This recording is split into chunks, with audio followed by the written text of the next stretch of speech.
Thank you so much for joining this stream. Yeah, Miss Judy, check what your mama gave you. Check it, check it, check it. It's Friday night. Thank God it's Friday. Yeah. Sleeping time here, host. Seriously, sleeping time?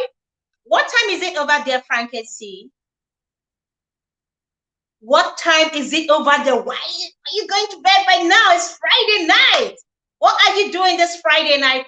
Partying, clubbing, vigil. What are you doing this Friday night? Because Fridays, you don't go to bed early. You're supposed to rest, go out on a date, party, club, whatever it is. Then you come back home and take a nap. 10 p.m. Okay. What country? Where are you? Where are you watching me from? What country are you in? Where are you watching me from? Let me know. Where are you watching me from? Miss Judy, good to have you all the way from Kenya. Where are you watching me from? Please. Just done my work and so tired. Oh dear. Israel. Oh my God. Oh dear. Oh dear. Well, then thank you so much for joining the stream. Yeah, I understand you're back from work and tired. Yeah, you can just lay on your bed and just leave it running, listening to my tiny voice while on your bed. How about that? Thank you so much. I appreciate you. How was work today, by the way? Hope it was great and you had a fruitful day at work. Yeah. Good to have you. Thank you so much. Inspire with Ella Suitable. Welcome, gorgeous. Good to have you. Inspire with Ella. Welcome. Thank you so much. Kindly thumbs up, guys, as you're coming in. Click the like. Go ahead and click it. Click it, click it, click the like. Let's get on with today's topic. Yeah, share out if you can, please. Help me share out your community. Let's have more people come in here while we have this discussion. Yeah, it's a wig, Ella. It's a wig. My natural hair is dread. I locked my natural hair, so sometimes I go on wig, sometimes I just let the dreadlock fly around. Yeah, so but tonight I just wanted to, look different, put on a wig. Yeah, thank you so much. Welcome, Ella. Thank you. Guys, please help me share out. Let's have more people in the house. Let's have more people come in here. Before we kick up on today's topic, why do women nag? Why? A lot of men oftentimes complain that women nag. This woman you too talk. Okay, no problem. Okay, no problem. All right. Men complain. She nags too much. She talks too much. Why is she like, I can't get some peace? She's always talking. She's always shutting my ears up with her nagging. Oh, this woman nags a lot. Oh, she nags too much. Hey, without knowing why she nags. Okay, yeah, I've already started. Without knowing why the woman is nagging, you just complain and you can't stand it. You can't stand it. What is nagging? Let us even begin with. What do we understand by the word nagging? What is nagging? Nagging to some persons is when you have to repeat one word over and over and over again, trying to register your displeasure or communicate. Like you said something in the morning, in the afternoon, you repeat the same thing, at night, you repeat the same thing. You just want to communicate, you want to register, you have said something repeatedly, and your partner is not like paying attention to what you're saying. It's not as if they can't hear you. They can hear you, but like you now feel they don't care about what you're saying. Like what you're saying means nothing. So that's why they're ignoring or neglecting that which you have said, you've been saying for a long time. So you now see it as being a nagging wife. And women, a lot of women today will say, that is where our power lies. The men, guys are stronger, like they have the muscle physically. Yeah, they are stronger than women. We agree. But when it comes to the tongue, when it comes to the tongue, women are stronger. Like, you cannot compete with a woman when it comes to talking. It's not as if most men don't nag. Guys do nag, quite all right. But we take the trophy. That's the beauty of it. We take the trophy. We take the award when it comes to nagging. So today we'll be looking at reasons why women nag. Why do they nag? Why are women nagging? Have you tried to find out why a woman is nagging? Have you tried to even understand why she's nagging? And what is she, if she's nagging, what does that mean? You know, like I said before, when a woman is repeating something over and over and over again, and you know, nagging is something that can become, yeah, welcome. Nagging is something that can become very toxic in marriage if it's not properly handled.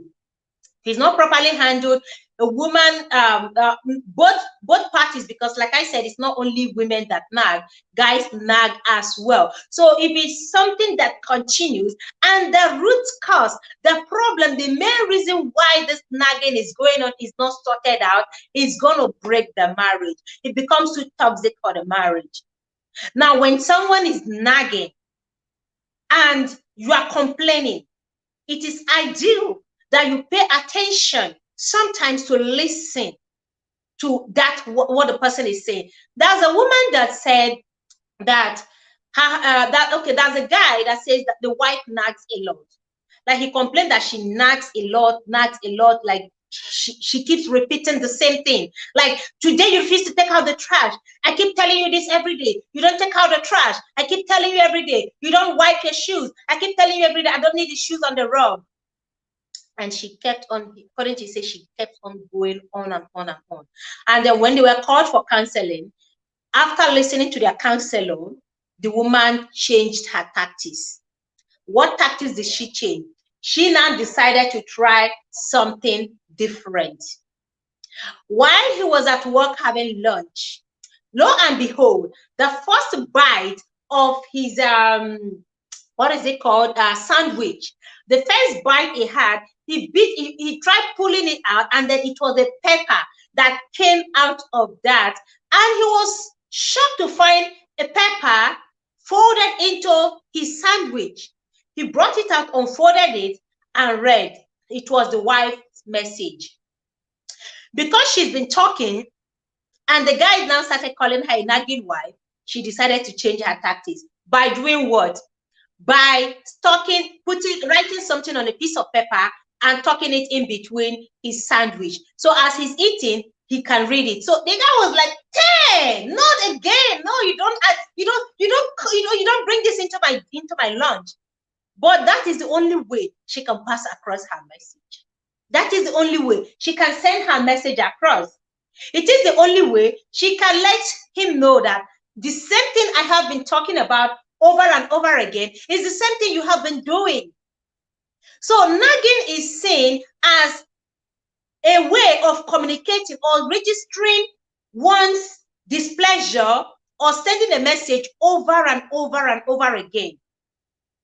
And then when the other person is not listening, the person now believes that you are nagging. Now, like I said, it's not just women that nag. Men nag as well. You know, women want to, okay, we'll be looking at why women, nag. Why do they nag? What are the reasons?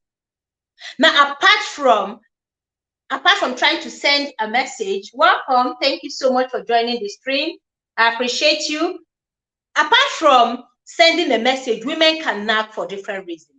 One of it, aside from sending a message, is when a woman is stressed out.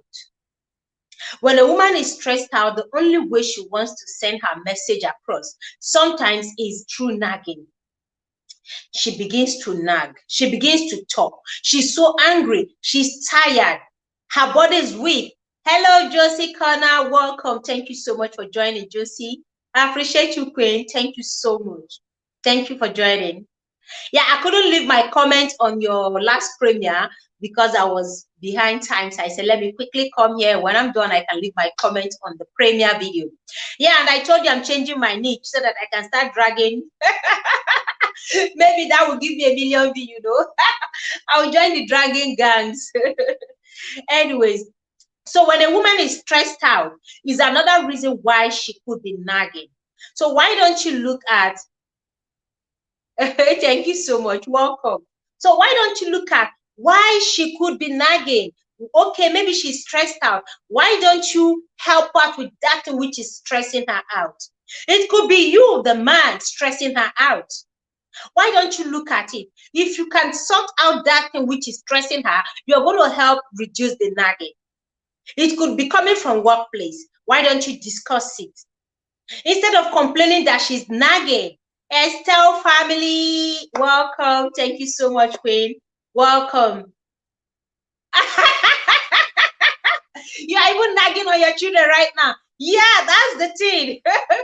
Stress can cause that, like you're tired, you're back from work, and then you meet pieces of papers and things around the house.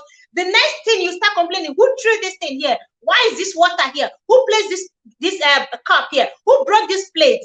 You know, your voice will just be, and then the man will say, oh, she's back from work. Hey, Rebecca, welcome. Thank you so much for joining. Yeah, thank you so much. Yeah, as a week. I appreciate you. Welcome, Rebecca. Welcome, Estelle. Welcome, Josie's Corner. Thank you so much. So, stress is something else. So, you're the man when you are home, especially if she has overworked herself. Help out. So, men just sit back and watch a woman work from morning to night, especially weekends. And you don't do anything to help out. Instead, you're contributing to the stress. You eat and you just leave it there. You throw something around the floor where she just tidied up, and you expect her not to nag. She is going to nag. She will scream. She will be angry. Who did this? Sweetheart, can you just stop this? Can you and the children just let me be? Like, you guys will not kill me in this house. And then you say she's nagging. Help out with the chores and she will stop nagging. That stress will be reduced. So whatever is stressing her out, you can actually help. Oh, Josie, thank you for this. Oh, thank you so much for this super chat. Thank you. Oh, God, thank you so much. I appreciate you, Queen. Thank you. So help her with the house chores. Help her with cleaning up the place. Help her with bathing the children. Help her with laying the bed. I like you two slept on the bed. I in fact, on this part, I do tell my husband, I say, sweetheart, have you laid the bed? Because I am working, and then he goes up to the room. As I'm coming up, as I'm going upstairs, I'll just say, from the downstairs, I will ask, sweetheart, have you made the bed? Like, have you made the bed? From downstairs, I've started asking, have you made the bed? Because I just want to come and lay down. So if you don't understand your woman, you might think she's just nagging for nothing. A woman doesn't just nag for nothing. There is always a reason. Like I said, stress could contribute. And then when she's communicating, when she's saying something over and over, you're not listening. She feels you're taking her for granted. African Princess Review.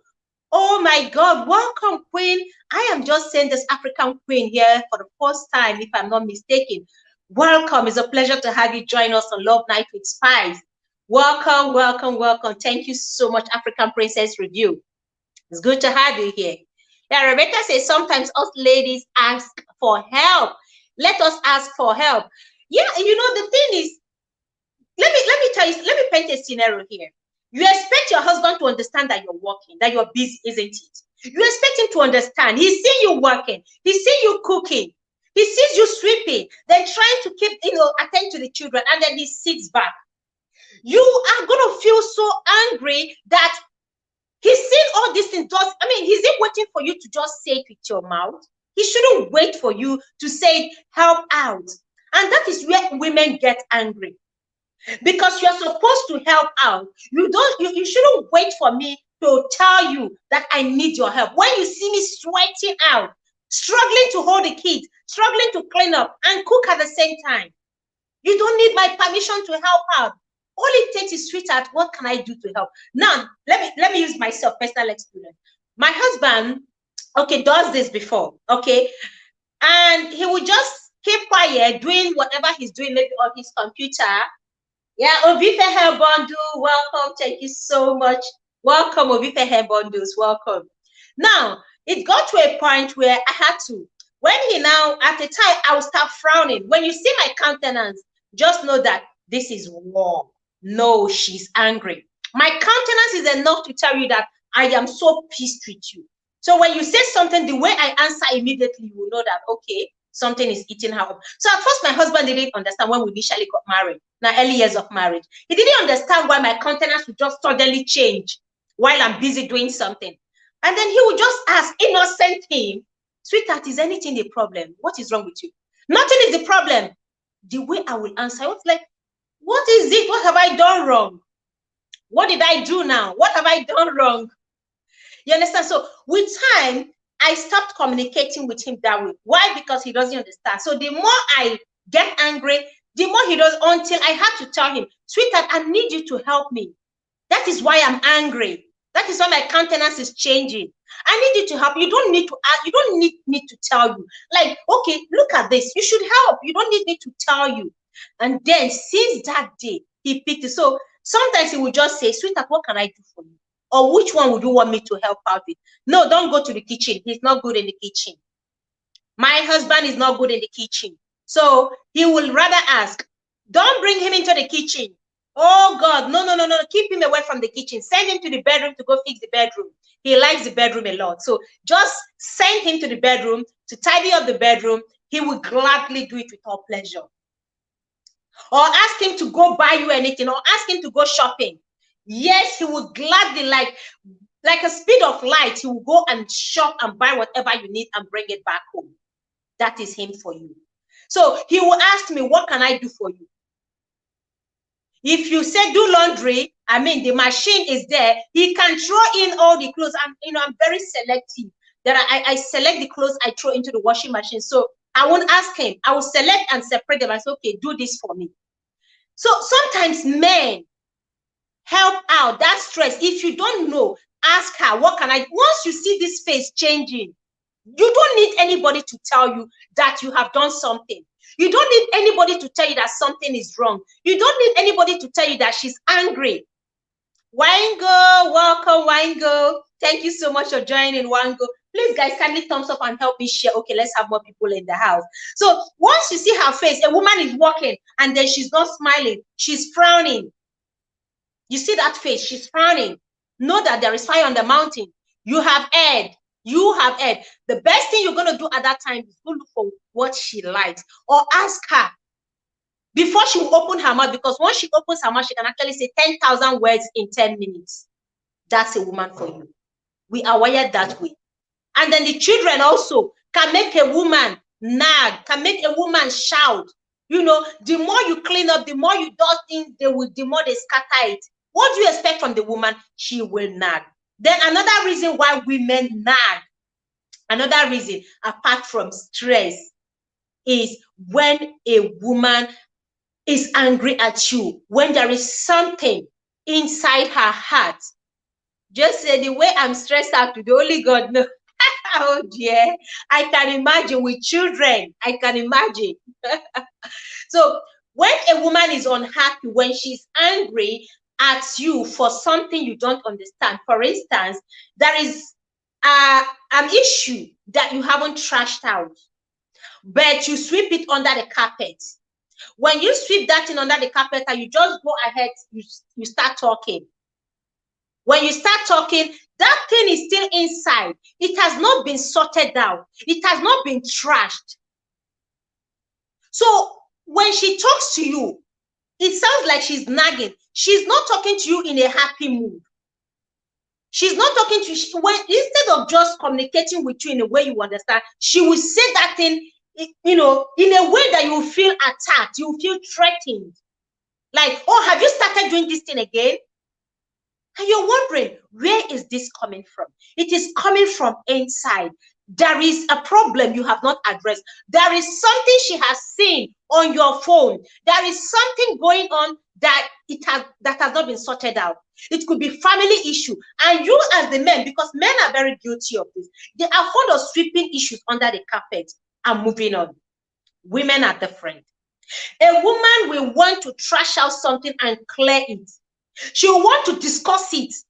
She wants you two to sit down and talk it over. If there is someone that needs to apologize, the person would apologize. If you, the man, needs to apologize, then you need to apologize. But without apologizing, you just laugh it over. You just sweep it under the carpet and you think all is well. No, no, no, all is not well. All is not well. By the time she opens her mouth, you will understand that all is not well. And when you ask, what is wrong with you? Say, nothing. Nothing is wrong with me. What is the problem? Why are you frowning? Nothing. Why are you angry? Nothing. Are you going to eat? No. When are you going? I don't know. You know, the answer comes up, up, up. No, there is a problem. It is time to ask her to sit down, that you need to talk. It is time to, discuss it. Ask her, what is the problem? Okay, I know you are not angry. Party, you there background. Welcome, Party. Yaba, thank you so much. It is time to now discuss it. Ask her holistically, sweetheart, I know something is eating you up. I know something is wrong. I do that. That is one way. That is one way I communicate sometimes. Hungry, no, they worry hard. Be that. That is one way. Sometimes when I'm angry and we've not sorted out the issue, but you are pretending all is well. You know, men, they can just carry on as if you don't have misunderstanding. When you quarrel, we're still quarreling and you are laughing. We are quarreling, you are still laughing, you are smiling. Hello, you and I have not sorted out that last misunderstanding. So I'm this kind of person that likes issue to be trashed out completely so that I get it off my heart. Because if it's not off my heart, sorry, until it is taken care of, and you see who is asking you. If you have eaten, you are saying no. Oh, Benny, go and hide in the kitchen. No, when it comes to that, you sneak into the kitchen part. You just sneak into the kitchen and eat, but you will not want to eat with him at that point in time because you are angry until it is sorted out. So it's one way women, register their displeasure until you sit down to discuss it. Dialogue, ask her, okay, I know I haven't done anything, or whatever it is I must have done, I want us to trash it. Can we talk? Can we talk? Okay, let's talk. Then you discuss it with her. It will shock you to know that it's even a minor thing that has been eating her up. It will shock you to know that what is eating her up is nothing, but she wants you to discuss it. It's paining her. You may not see it as anything, but it means it's a big deal. And it's a big deal to her. So you need to talk about it. Yeah, Pat is greeting everyone in the building.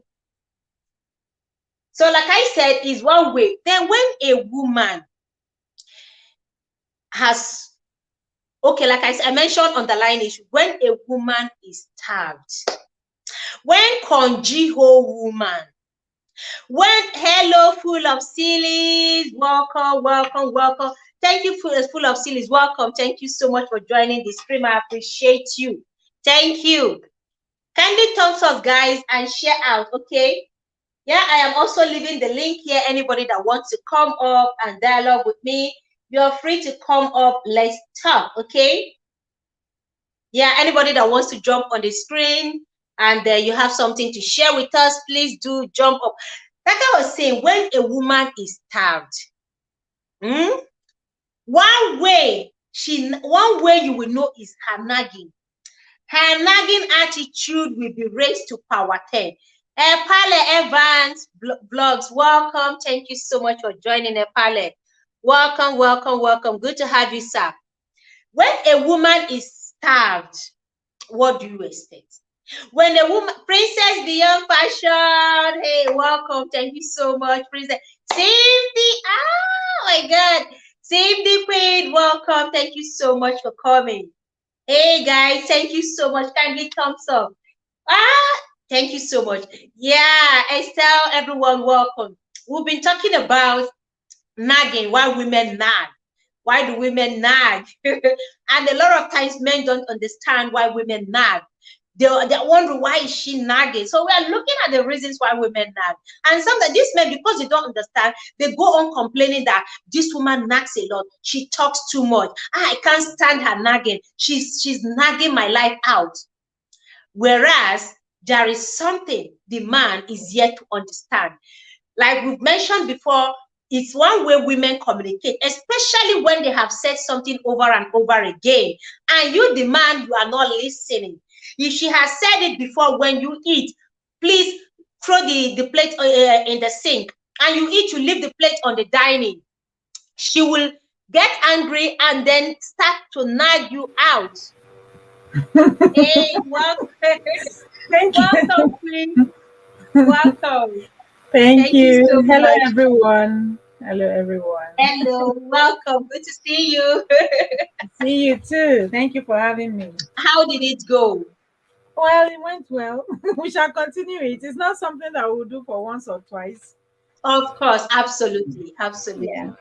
we Yeah. shall continue So it. we've been looking at why women nag, and I've been listening, communication, wrong way of communicating, especially when she has been saying something over and over, and the man keep repeating it. She said, "Don't do this thing." You repeat it. She says, "I want it like this." You keep doing the same thing over and over. I mean, by the time she's saying it again, it will sound like nagging. She's going to start talking and complaining. Then stress is another thing that can make a woman nag. When she's nagging, she's stressed out. You have to help her find out why is she stressed. Help her take care of the reason why she's stressed. It could be work. And if it is work, help her. If it's coming from her workplace, then just discuss with her so that she will relax. Maybe something is inside that is bothering her from her office, and you are not helping her. Instead, you're complaining that she's nagging. Or the children, even house chores, the children walk here and there, and instead of the man helping, the man is just there sitting down and waiting for her to come fix dinner or fix lunch and then do everything while the children are running around scattering things. The man cannot even help put the children in order. You want her to just keep quiet and smile, she will nag. She will nag. So we are looking at some of these reasons. Then I am on why when a woman is sex starved. Oh, it's one thing that can make a woman nag. Oh, forget it. When you are not giving a woman what she wants in the bedroom, forget it. If some women, when you greet them good morning, that good morning, the way they will answer, you know that this woman is ready to fire. You know that something is eating her. She has been starved for a long time, and you demand she's been telling you she Yeah. will not go. You demand she's been telling you that I want you to do it like this, I want you to do it like that, and you refuse. You just do your own to satisfy yourself selfishly. You now want her not to nag. Hello, your good morning will sound like will sound like thunderbolts on her ears. What do you expect? Because there is so much pent up. She needs to let out the steam. You need Yeah. to take her there and help her let out the steam. If she's not letting out the steam, what would you expect? Let's hear you, Majare. Come and give us your tips. Guys, the link is there. Jump on it. Esther, you're laughing. You know now. Esther, tell me it has not happened to you. Why are you laughing? Estelle, Cindy is Estelle, laughing. Cindy, tell me you have not experienced this whole. Eh? greetings to everyone. Estelle, I see you. Rebecca, I see you. I see all of you. Silly, Cindy style. I see everyone. Greetings to all of Yeah. you. Host, you have already started talking about it now. So, but I would like to add. I don't know if you have talked about cultural diversity. You know, No, I haven't. No, I haven't. That is that why you're one is here. yeah. Cultural diversity is one of the things. You know, different cultures. Like I said a little while ago in my channel, um, Mm. a relationship is the coming together of two different people, right? So two different people from two separate backgrounds. Even if you went to the same school, you are still from different families, brought up in different ways.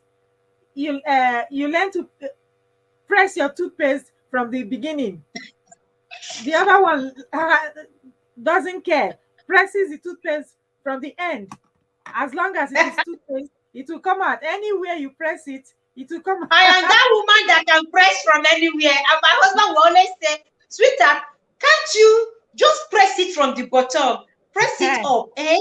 I'll Exactly. say, it is toothpaste. Anywhere you press it from, it will come out. Yes, the day the toothpaste finishes, it finishes. I will press it, it will finish.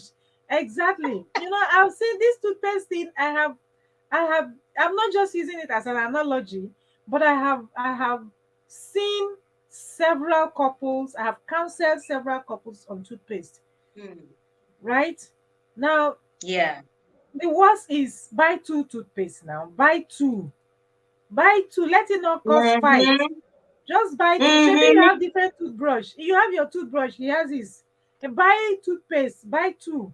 So you'll be pressing your own from the beginning. The other one will be pressing your own from the end. Anyhow, buy it.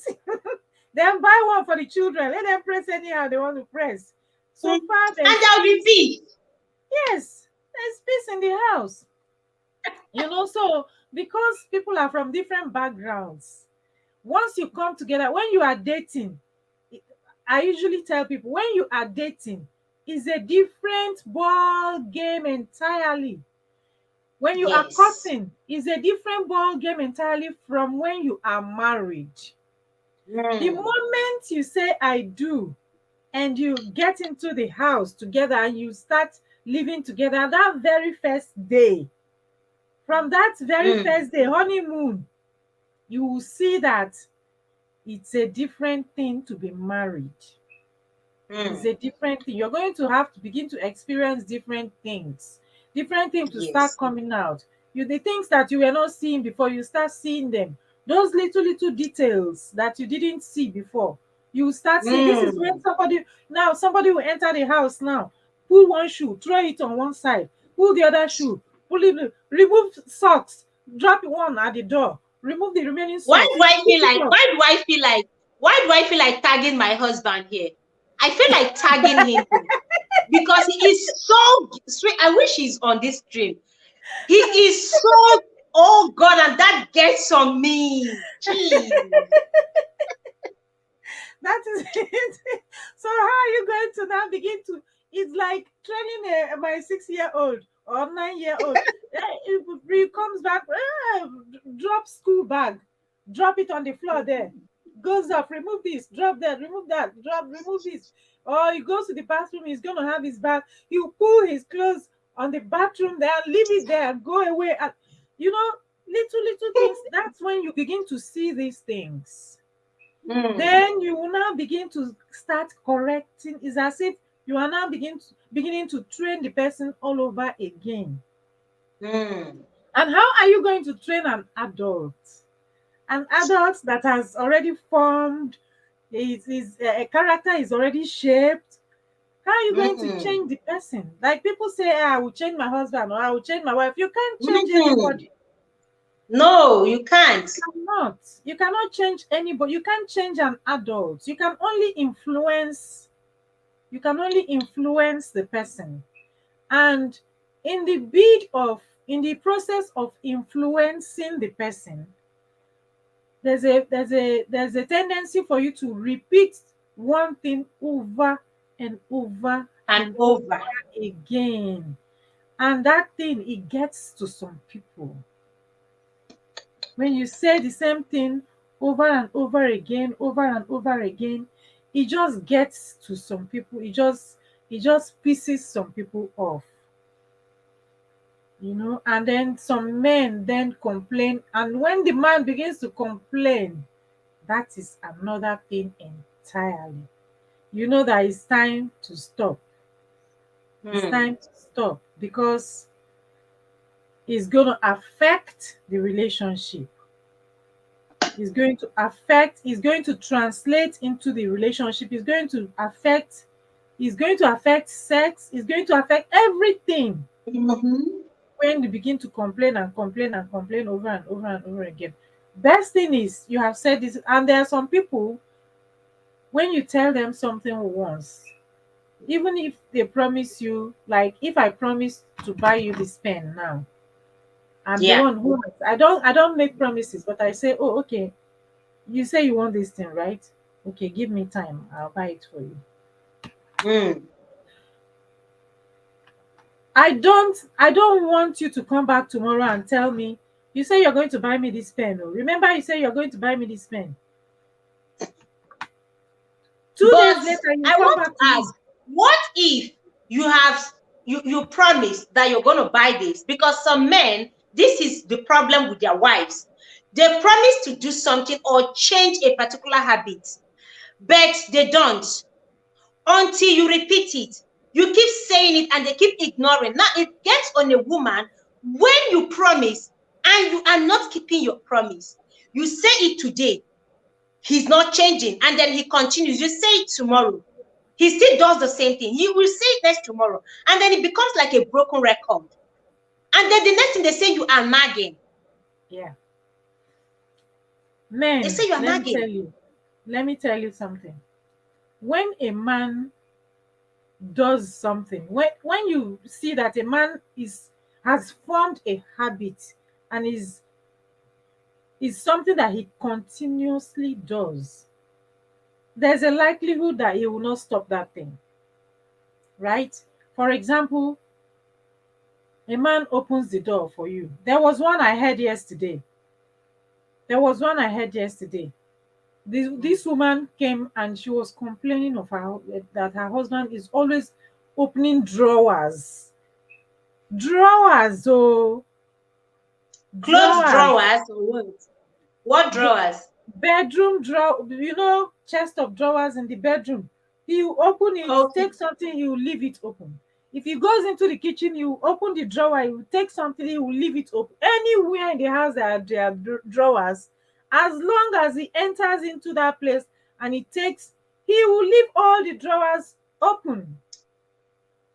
And they have been living together for the past 6 years.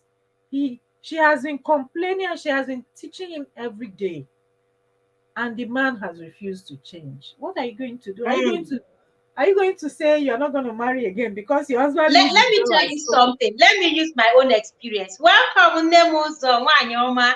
Welcome. Thank you so much for joining us this evening. Let me tell you something, okay? In my early years of marriage, like you said, cultural differences, okay? Now, because my husband and I never dated before we got married, and he has been away from home, from Nigeria. Sorry, I'm looking at Cindy's. I'll take you back to the drop. Let me close it. Coconut head.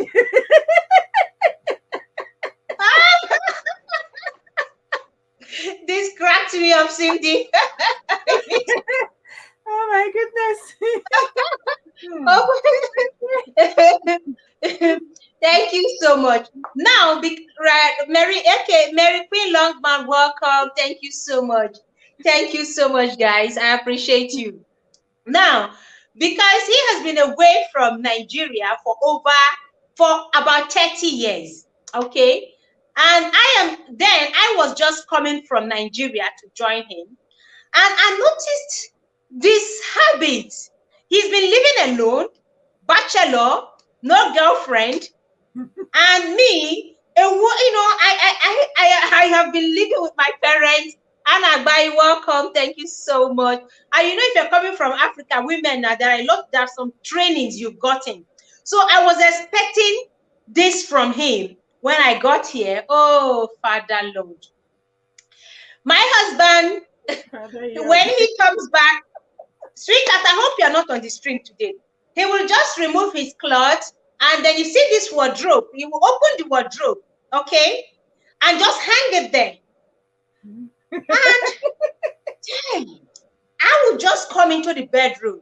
I will look at it and at first I was removing it. Then I couldn't take it anymore.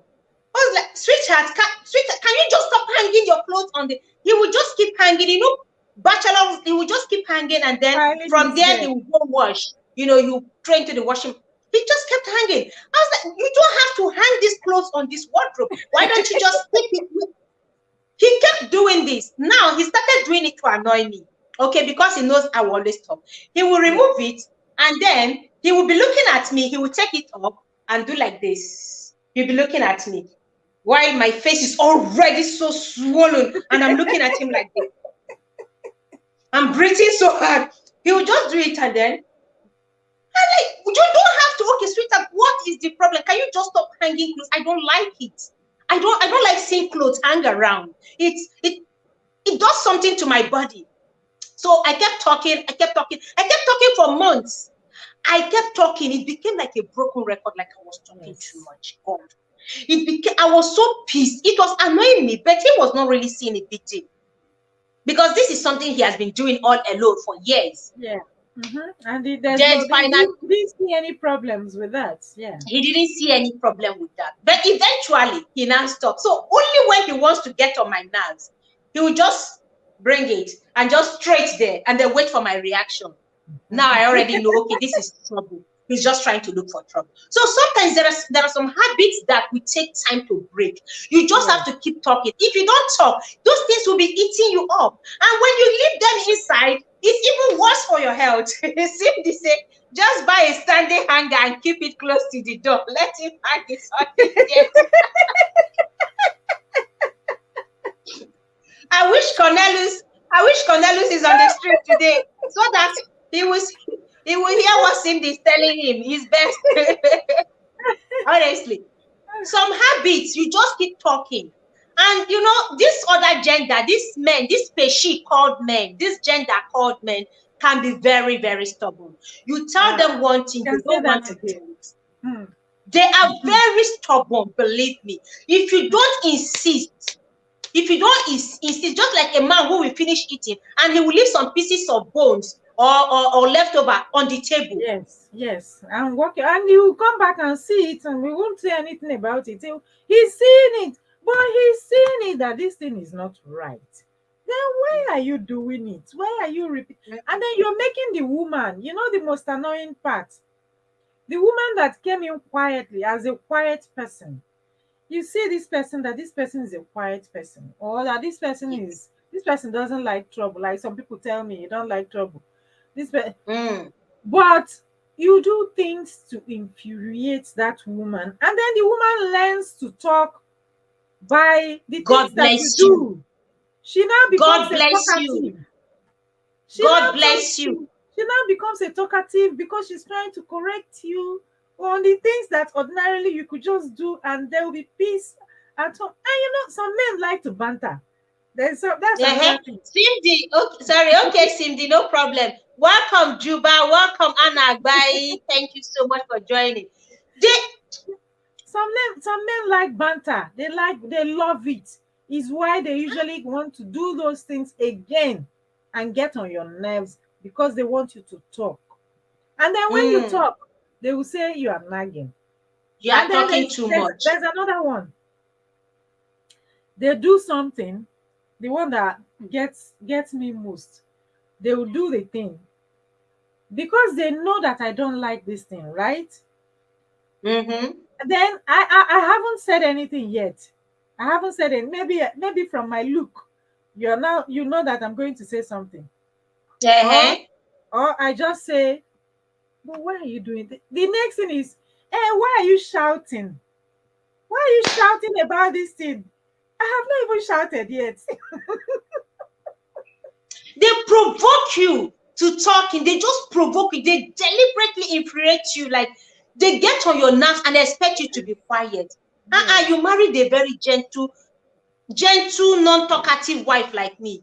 And then you keep doing those things that will annoy me. And you say I shouldn't talk. Then when I talk, you say I am nagging. Do you know that this nagging can become an attitude? Like when I won't lie to you, when I met my husband, like when we got married, I because of that cultural difference, I started talking. I was complaining about so much, a lot of things, because they were not things I was used to. I will complain about this. I will complain. Do you know that one day I had to go down on my knees and I prayed to God. I had to pray to God and I said, Cindy. What did she write? What did she write before she disappeared? Host, I'll come. Okay, she said, what did she say? I want to see what she Cindy wrote. He said, I once told my best friend that God only blessed him with the ability to make money. His brain is just too empty for my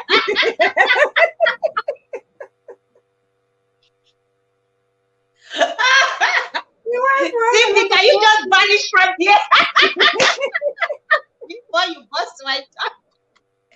I'm telling you, only the ability to make money. The wife will have a lot of work to do. Cindy, it's not a lot of men give women work. This thing is not funny. So So me, I have learned to laugh at a lot of things. I've learned to Yeah. laugh at a lot of things. You know, I have learned different strategies. Like Cindy said, Mhm. I We have will learned, come to those strategies. like Cindy said, like those drawers scenario. I'll put your hand. Yeah, come. I will even put your hand like this. Let's go. Where we go? This one that you're doing. Don't worry. Just don't worry. Come. Oh, yeah. Can you just close the drawers? Close it. You say, is that why you Mhm. brought me here? Don't you have hands? I said, but you're the one who opened it. So close it now. I just want to check something. Just close it first. Then close it. I said, Yeah. hey, is there a problem in Hey, closing it now?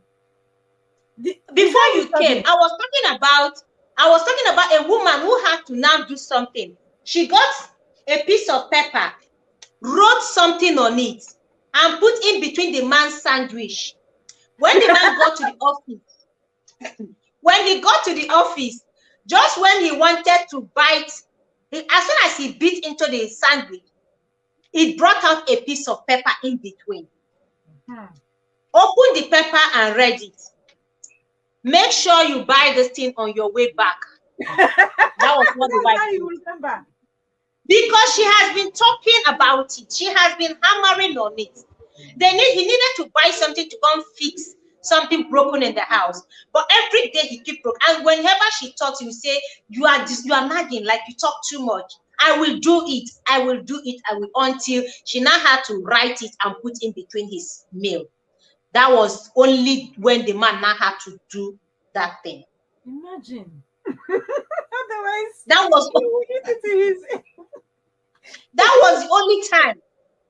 On my case, I Hey. had to go down on my knees and I prayed to God. It was really serious. I won't lie to you. This is true. I had to go down on my knees because I know something was wrong with me. I was beginning to talk too much. And me, I'm a fast talker, okay? But when it now get to that point where you now see me as nagging, oh God, I went down on my knees and I prayed to God, please help me. I don't, this is, this marriage is fresh. Is new. Yes, I didn't date him. Yes, we didn't know each other. But please, Lord, help me. Give me the spirit of patience. Help me to just look and overlook. Just look and then throw away my eyes. And I started doing that, ignoring certain things. Yeah. And gradually, as I started ignoring those things, he started doing those things. But Yeah. some other things I have to talk. Oh, I have to talk. I have to talk and talk and talk and talk. Then I said, okay, I've heard, I will do it. I said, okay, please do it. You see, some men push the women to a corner and they can't help it. Though there are natural naggers, those ones Yeah. that have nagging in their DNA, they just have it in their DNA. Those ones that will wake up in the morning and put hand on the waist and start bouncing. The next Hey. thing you hear their voice. That's why the Bible said that it is better to live on the street than to live with a nagging. It's better to live on the rooftop than to Rooftop. live in a house with a nagging wife. Yes. Rooftop. Black money, welcome, Black money. Thank you so much for coming. Now, what Hmm. are those strategies? Let me even ask you. What are those Yeah. strategies, ladies, Well, to the help thing nagging? is, the thing is, well, we have to have a lot of patience. That's one thing. You have patience Mm, with your partner. Patience is one of the things that will help a relationship. mm, Communication, tone of communication, tone of communication matters. At first, yeah. one starts like this quiet one. You say it quietly, quietly. From quietly, Mm. quiet, because you have been repeating it and repeating it over and over and over. Time will come when you want to say it now, you won't be able to say it that quietly anymore. Your voice becomes firm Mm. because you want that thing done. You want that correction to be done. Your voice You becomes, want it to be registered. yes, to be registered. Your voice becomes firm. So the man, when your voice is like that, the man is seeing you in another light now. That's Mm. when some of them say, oh, So this is your true color. So you had this in you. You were just hiding yourself. You were just pretending. Oh God. Now you're Oh God. this is you. This is now you. You're showing me your true color. Mm, Why didn't you show me this color so that I will know that this is who you are now? You know. Meanwhile, he was the one who brought that thing out from you. You were naturally not like that.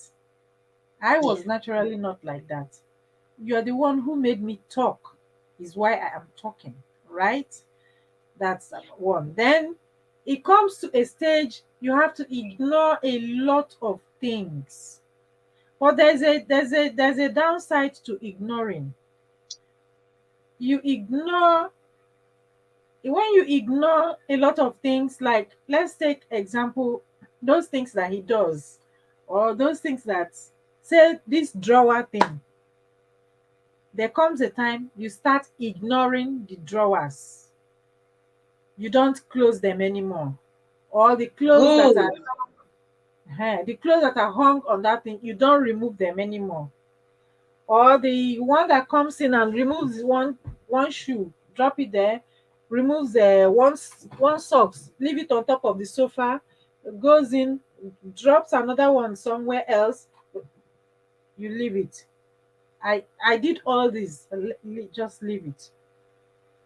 Or the one that goes to the bathroom, removes clothes and leave them in the bathroom or walk away, or something like that. Mm, There comes a time you leave those things, so that when mm.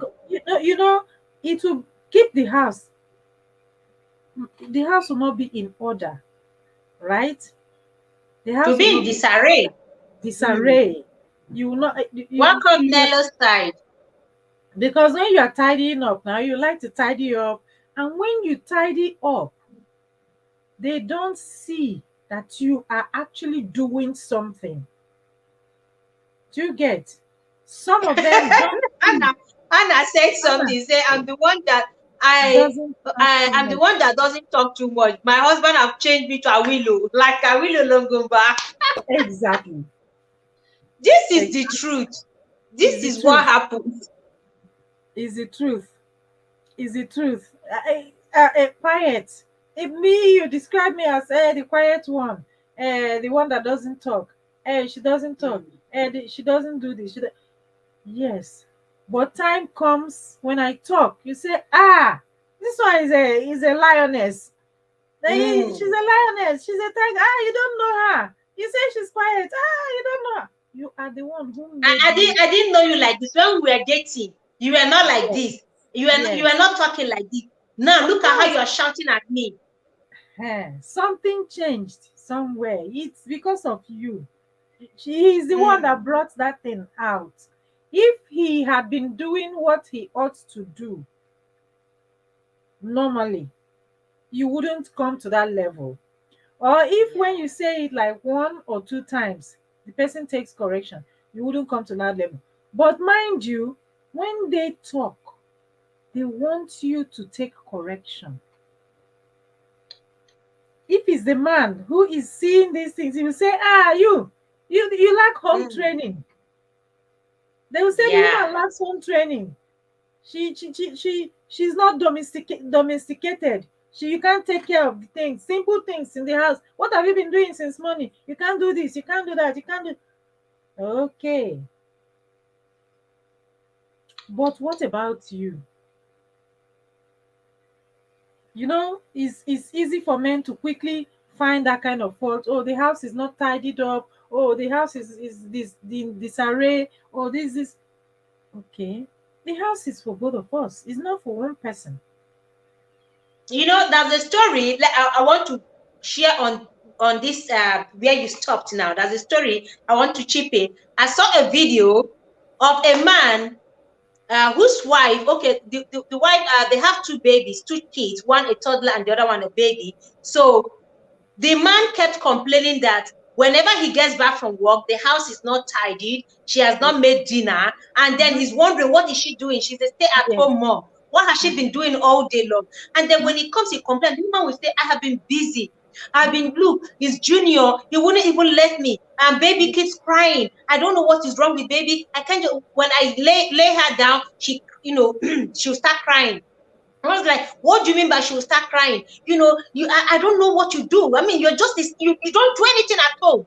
You are a stay-at-home mom. What do you do? And she tried explaining. This man kept, Now, what she did was, she called one day, his auntie, his own sister, no, his elder sister came visiting.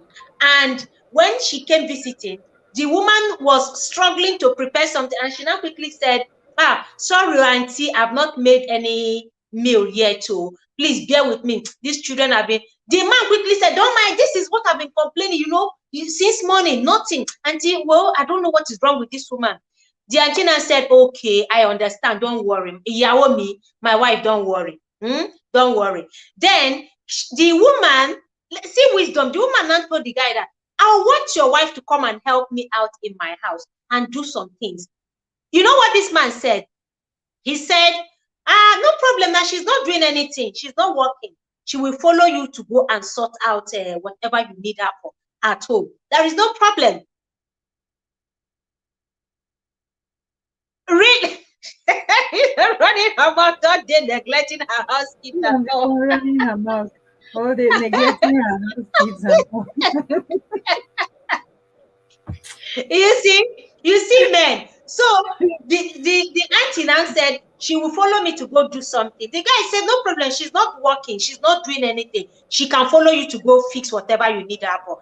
No problem, auntie. The auntie said, okay, I want her to come tomorrow. She now said, yeah, she and the kids will be there. The auntie said, no, with the kids, how is she going to work? No, I need her to come and help me work at home now. All those things I bought, I need somebody to help me. The man said, well, what of this? He said, no, they will stay with you. Tomorrow you are not working, and tomorrow is Saturday. Let them just stay with you. Let the children stay with you. I mean, she'll be back soon. If she's with the children, she will not be able to help you. Or you don't want her to go. He said, no, because he wants to please his sister. He said, no problem. Then, the following day, the woman left the toddler and the baby, a few months old, kept the baby's food and everything, and followed and went to the auntie's, the man's sister's place. When she got there, she didn't know what was happening. She didn't know this woman had a plan. So she now said, yeah, auntie, so what is the work? Let me quickly start so that I can go back home. I have a lot of things to do, and then the children. The auntie said, don't worry, sit down. She brought her juice, brought her chicken, brought her some food, said, sit down, relax, and enjoy yourself. He said, auntie, I'm not work. He said, sit down, relax. You are here to rest. He said, but the children, nothing will happen. They will not die. They are with their father. He is their father. He will take care of them. And then she sat down. She started eating. When the auntie put movie, they were watching. She stayed till, in fact, before you know it, her phone started ringing. Every 5 minutes, the husband was calling. Every 5 minutes. Then the auntie collected the phone and put the phone off. Put off the phone. The wife's phone. The battery has run down now. Put off the phone. And then this man started calling the auntie. Hey, when is she coming back? When is my wife coming back? He said, she's busy. Oh, sis, I didn't know this work was much. Oh, she really helped me. Thank you. She helped me. And then when it was night, she went back home. She slept, rested, ate, relaxed. Auntie pampered her. By the time she got back home, the husband was like, how did it go? Welcome. These children. He said, sweetheart, why is the house scattered? He says, the house is scattered? Do you know what I've been going through? I've been calling your phone. You've not answered me this morning. Do you know that since morning I've not been able to eat? I can't even watch my match. I've not been able to do this. This boy will not just sit down. This child will not stop crying. The man complained, and she was just standing there. He said, but you didn't go to work today now. You are just at home. He said, no, you don't understand. He said, no, I understand because I am the mother of these children. I have been at home. I have been working every day. This is the same thing I do every day. You come back and you complain I don't do anything. The auntie now came say, this is why I asked her to come, so that you will feel it. You will know she's not just at home folding her legs. It's not easy to care for children. Sometimes you have a child that cries all the time. There is nothing you can do about it. It takes understanding. When you come back from work, you see certain things have not been done. Help out. Exactly. This is why you are husband and wife. The chores are not meant for the woman alone. Yeah. She said the other time your wife came to my house, she didn't come to work. She came to rest. He said, eh? Say yes, she came to rest. It was deliberately so that you know how it feels. Yeah. That you men don't help out. Instead, you complain. You complain a woman is nagging. You complain a woman is not doing anything. You ask her what has she been doing. This is it. It's not easy to cook with a newborn baby, with a toddler, to clean, and then still leave the house sparkling clean. But yes, she does these things, and you complain of the little ones she couldn't do instead of you helping out. It's not easy. It's not easy. That was how they fixed that problem. And the man started participating in chores. He no longer complains of the wife not doing anything. In fact, when he comes back, he will say, you must be very tired. What can I do for you? She will smile and say, You see now, that's one strategy that I used. I started ignoring things. The things that are bringing problems. I said to myself, oh, okay. So if I don't talk about this pen, for example, there won't be problem, there will be peace, right? Okay, let me leave the pen there. I decided to leave it. The other one, I left that one. I left, leave, ignore, just close your eyes to it. So when it comes, perhaps, let me give an example. Perhaps he's the one who doesn't like to, who likes to remove his shoes in the sitting room and leave them there and walk away. He will leave that one pair of shoes there. Tomorrow you bring another pair of shoes, you leave it there. Okay. Maybe 5 days in a week, he wears 5 different pairs of shoes. You leave the 5 pairs of shoes there for him. Then the day he's not going to work, you leave it, clean the house, so do what, just leave the 5 pairs of shoes. If he has thrown socks, all the things that you have been talking about that he refuses to do, just rest. Leave them there. Just leave them. Don't worry. He by himself now, one day just okay, say, who, all these shoes that are here, what are they doing here? I don't know what the shoes are doing here. I said, me too, I don't know. It's true. Shoes. What are all these shoes like? Are we now in Sele? Sele? I don't know what the shoes are doing here. Who kept the shoes? How did the shoes get here? Welcome, Consistence Place. Welcome, Consistence Place. Welcome, David Lewis. Everybody come and take your shoes. Everybody. You know what? Don't worry. Let everybody come and take their shoes. I check. My own is not there. But this one is your shoes now. This one is yours. That one is yours. These shoes are yours now. Let everybody take care of their shoes. Okay. You don't read.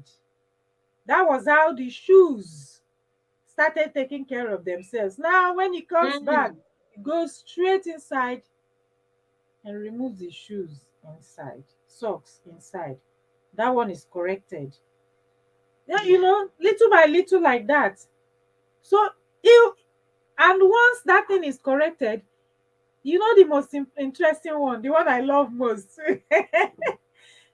When somebody comes and removes shoes there, he will be the one to tell the person, no, you don't put those shoes there. No. You don't put those it becomes a case of giving the cat fish to hold for you. The cat will protect you. I said, why you put your shoes there? Okay. You don't read, Abby? Cost Rep Corner. Welcome, Cost Rep. Consistence Place, ma. Oh, God bless you for joining us. Consistence Place, David Louis. Cost Reps Corner, thank you so much for joining. We've been discussing about why women nag, why the other gender, these male species, why they feel we nag too much. What are the reasons? What is provoking us to nag? Do we just wake up and start nagging? Or something is wrong somewhere? We have been analyzing it, looking at the reasons why we nag, and then how to take care of some of these things. Because this other gender, this species called men, can really get under our skin. That's what you're welcome. They get under our skin a lot of times. Black money comes in, they nag, just just stop their mouth. Is it with a kiss? Do you stop the mouth with a kiss, or you stop it with what? Black money come. Why don't you click on the link and come up? I would like to hear from a mature man's perspective as well. Yeah, Black yeah. money, why don't you jump up? Coach Red, welcome. You can jump on the link, please. Let's discuss. Like, this is something going on in almost every home. And you Yeah. know one thing, my co-host, some young marriages get to hit the rock because of nagging. If Yes. it's not, if it's not well managed, Yeah. if the man or the woman is not matured enough to find a way of managing it, this thing can break a home. Because Yes. the man, when a man starts telling his wife, you nag too much, you are nagging my life out, you nag a lot, I can't stand your nagging, that woman will feel hurt. It creates mental ill health.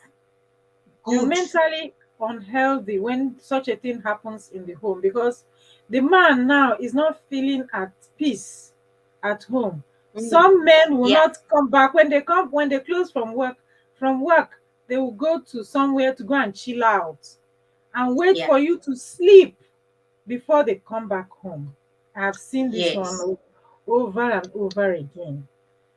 They stay They, out late so that the yes, woman will be very tired and asleep with the children. Then they asleep by sneak the in. time they come home. Yes.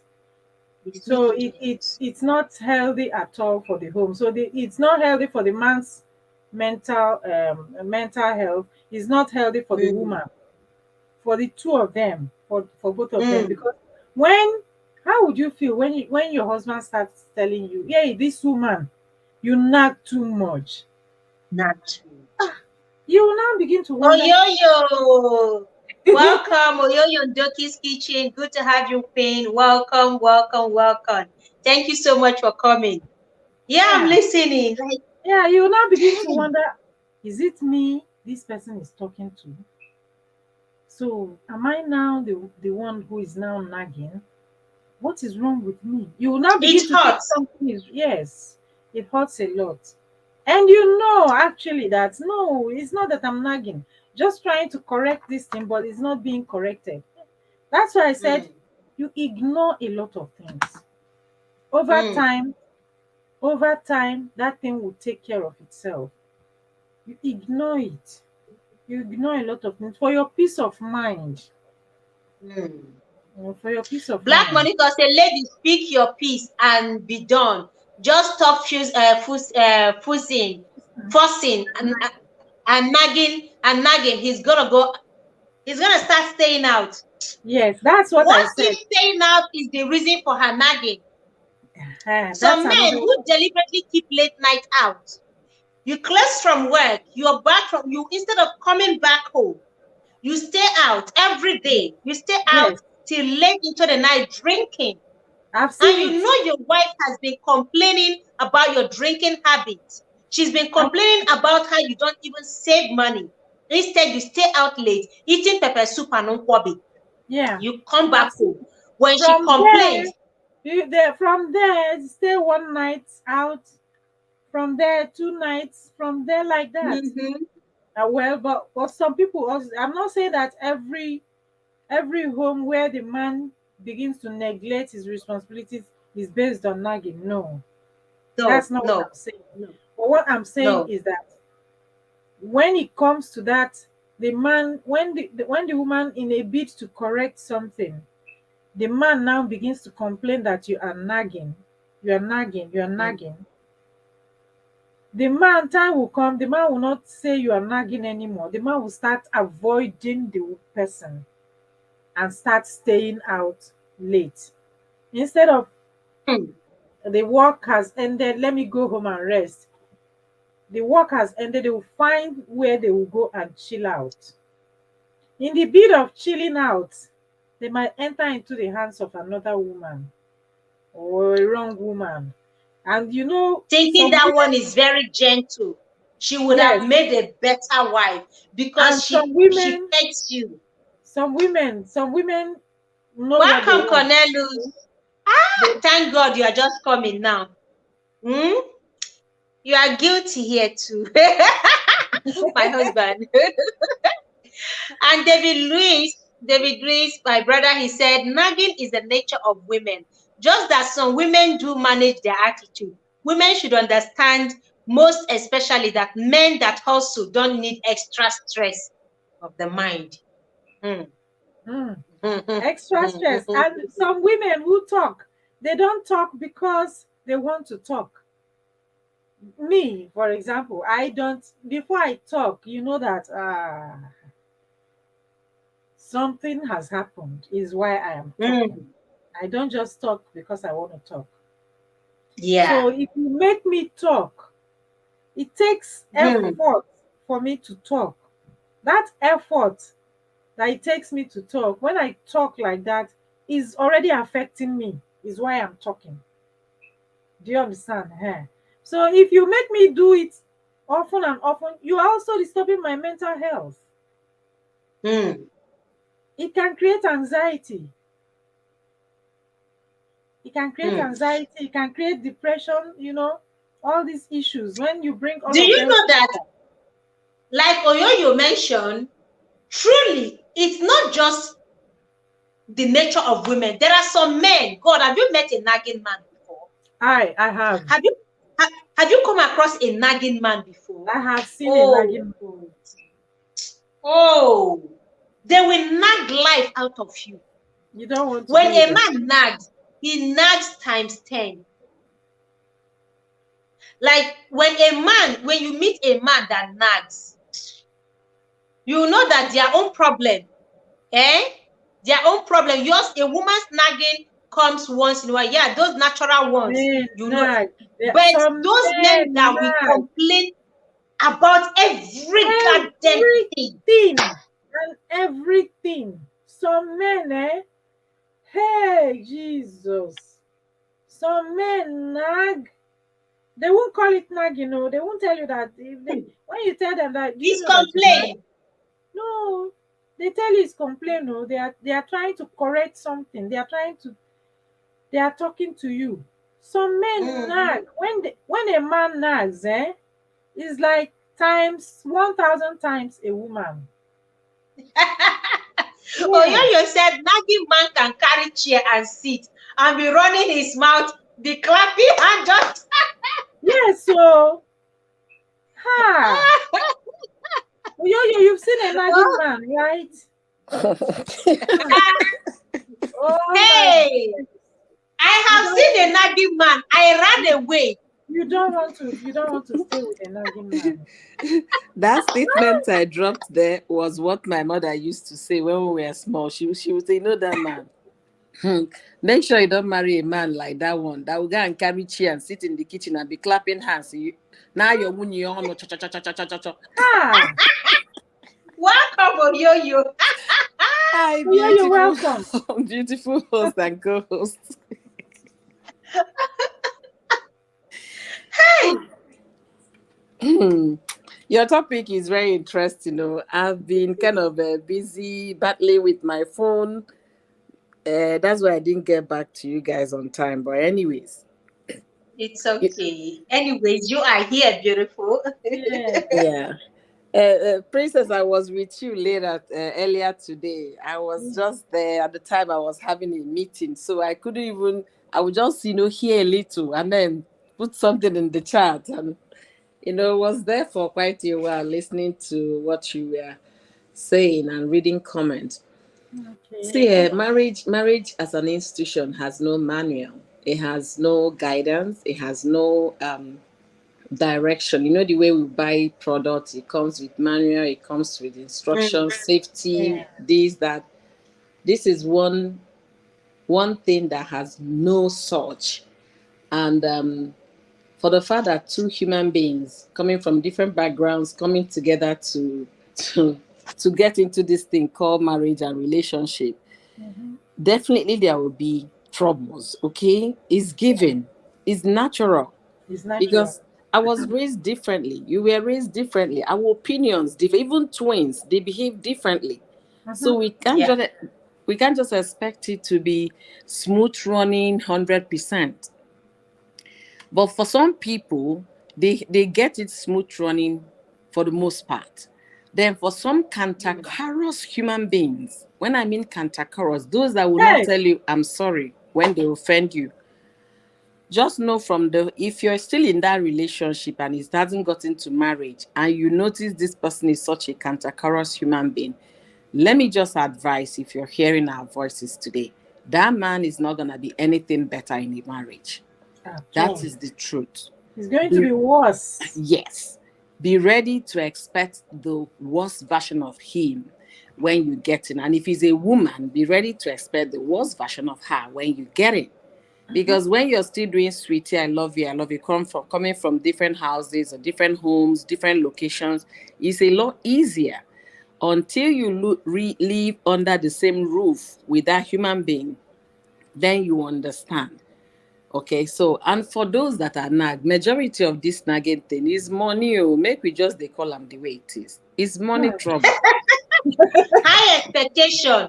Sometimes high expectation from maybe From from the family. man or from the woman. You're expecting something too high. You want the man Yes. to hustle like every other person, or bring money like every other person, spend It's money still like Or, every other money person. or now. to be like It's you. still Some money. people Summary. expect others to be like them. It's not Uh-huh. possible. Mm. It still boils down to money. Money. Money is the is if they say the love of money is the root of all evil, and money answereth all things, if you will Yes. say it that way. And again, Yeah. after God, the next is money.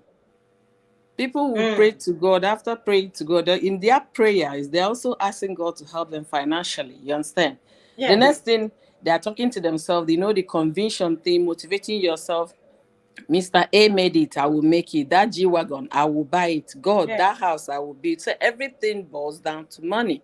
Mhm. Because there is a couple here. I saw them during this summer. If you see Honey Lovey, I say, eh? Hmm. Ega amaka o. Ego, maka. Ah, Ego oyibo, ọbụrụkwa ego niile. It's not all Yes. money. Ego oyibo, Ego, maka. hard ime currency amaka. this couple ha bido na-ahụzi ego na millions. Honey na ndị Wow. otie wee na-ada.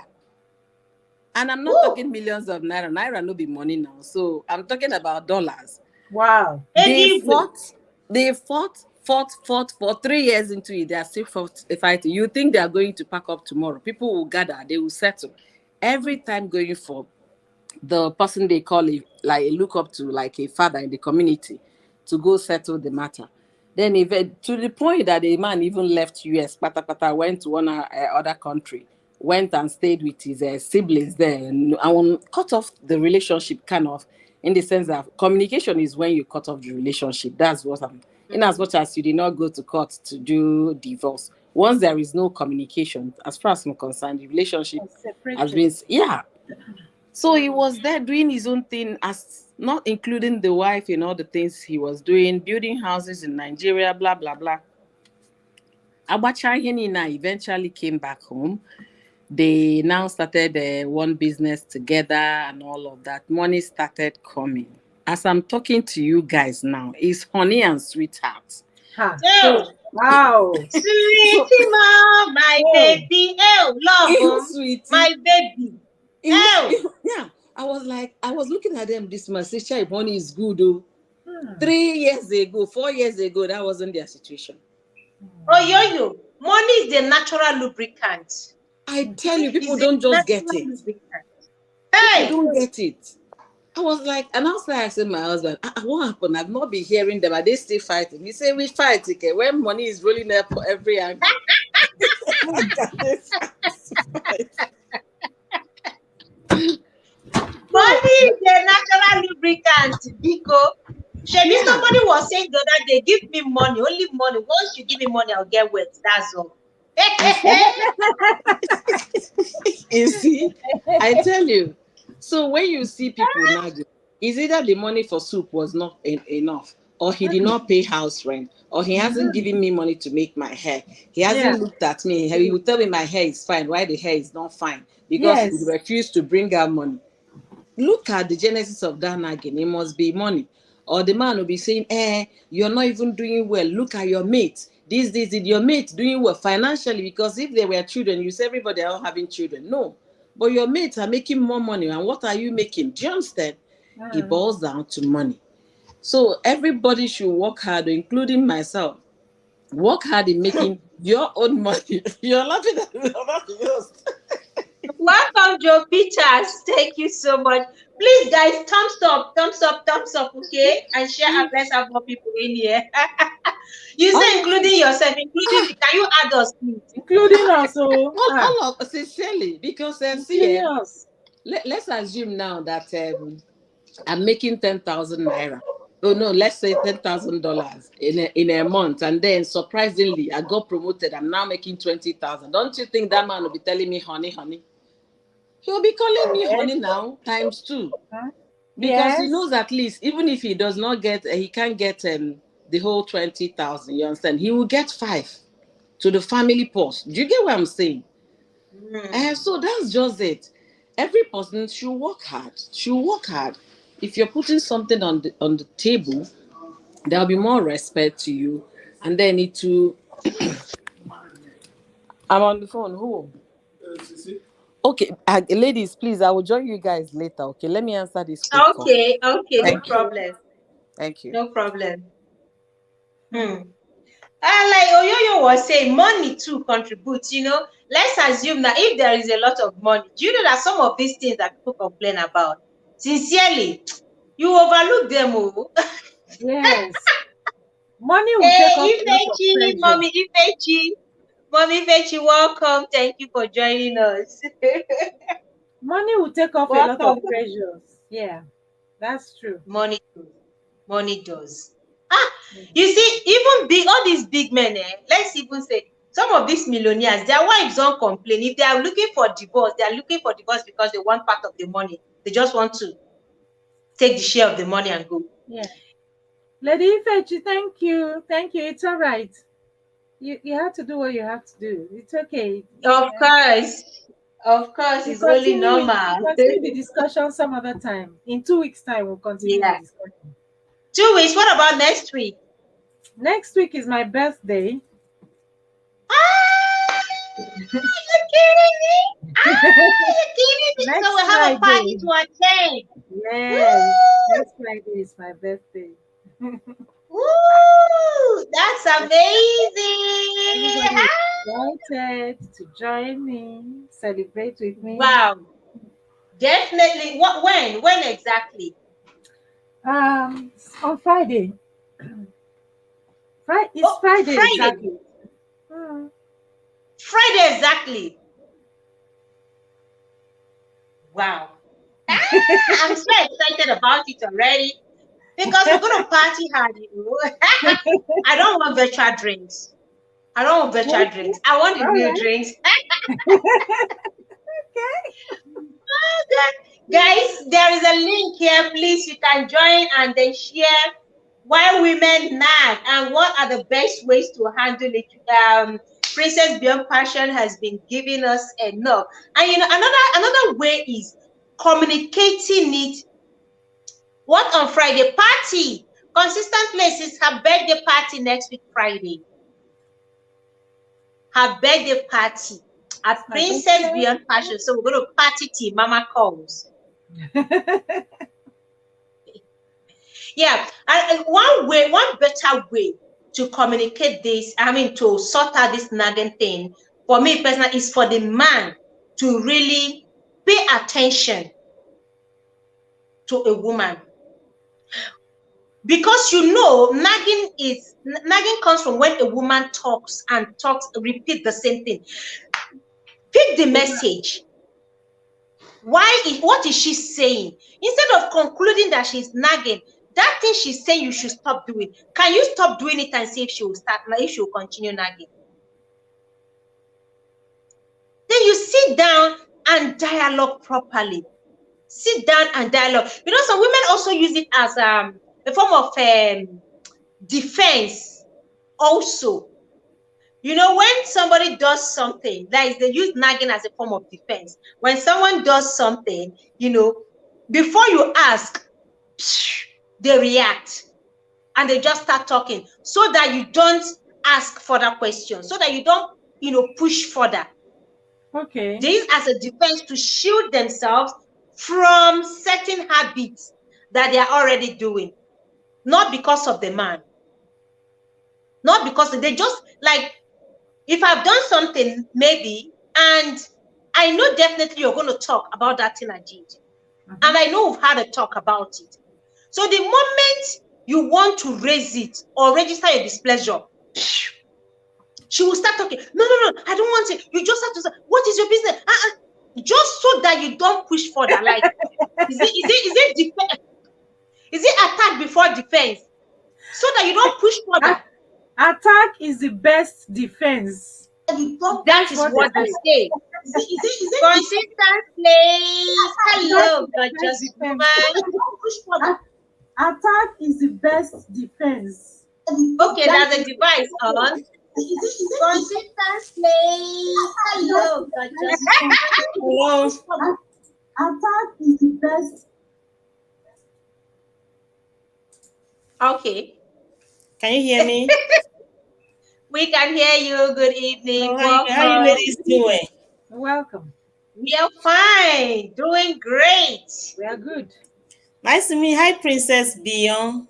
Hi, Consistent Place. You have a channel? Are you a YouTube content creator? Yes. Oh, we have to hook up. Yeah. Wow. I came in and then I dashed out. I came back in and then you were talking about the party.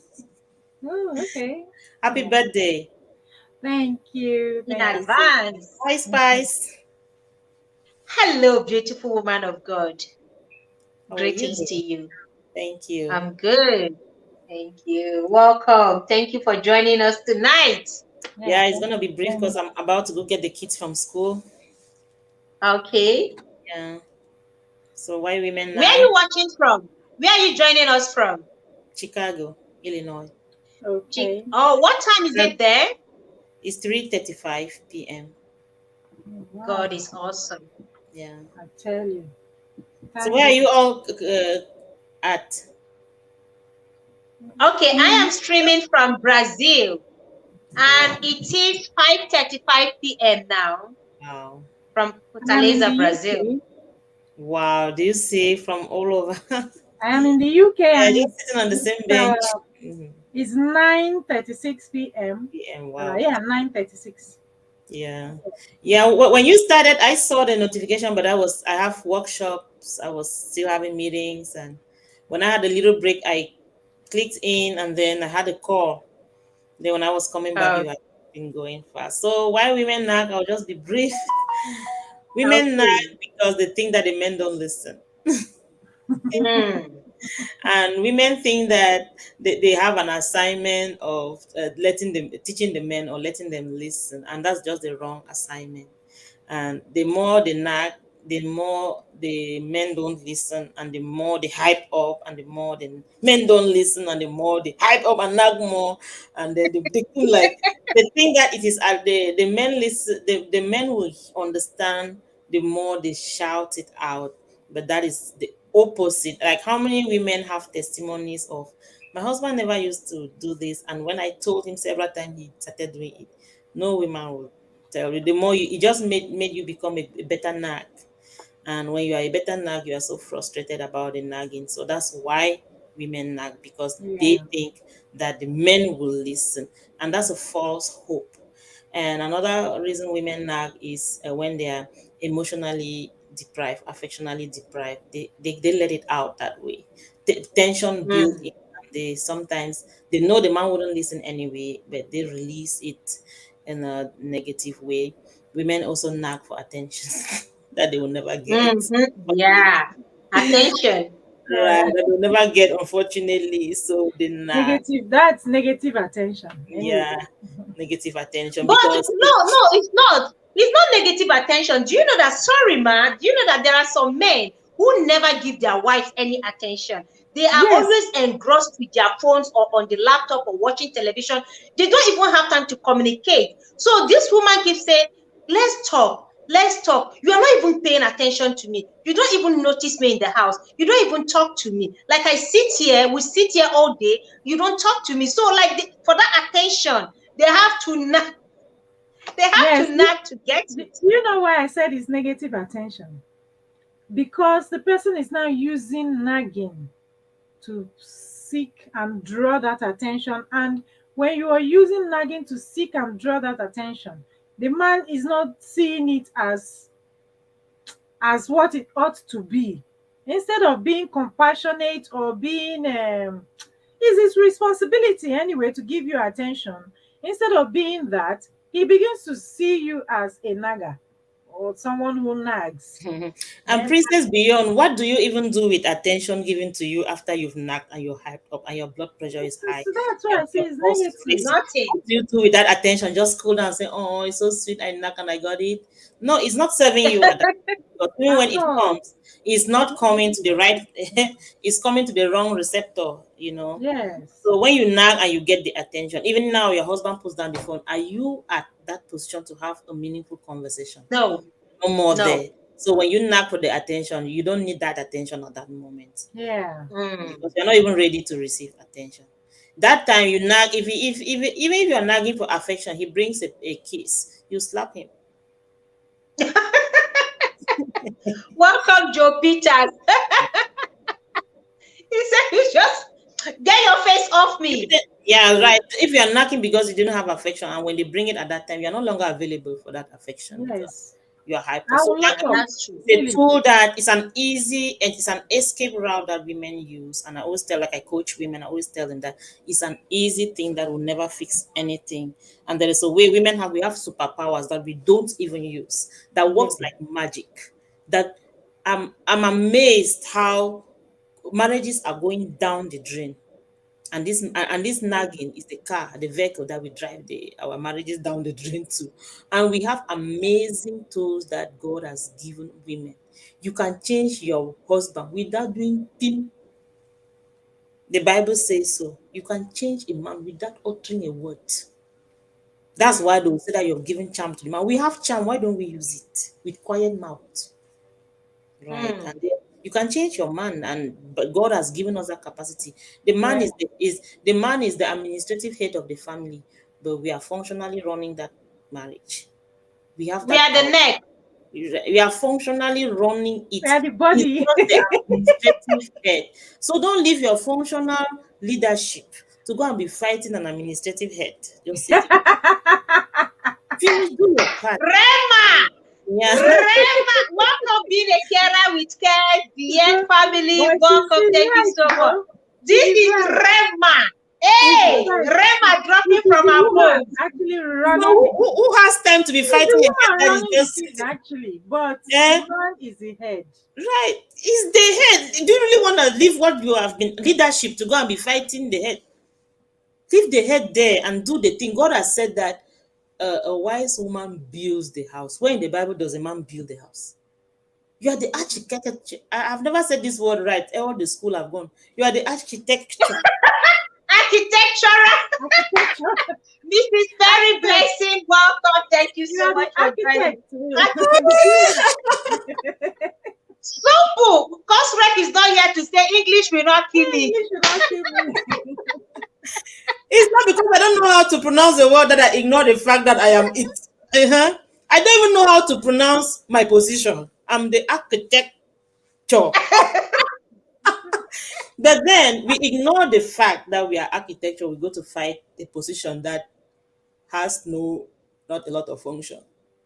We are the builder. We go to the virtuous woman. Look at all the attributes. Where did you finish that to go and be nagging a man and telling him what to do when God didn't tell him? God told us all these wonderful things that we have to do. And when you do it, that man is following you like a puppy.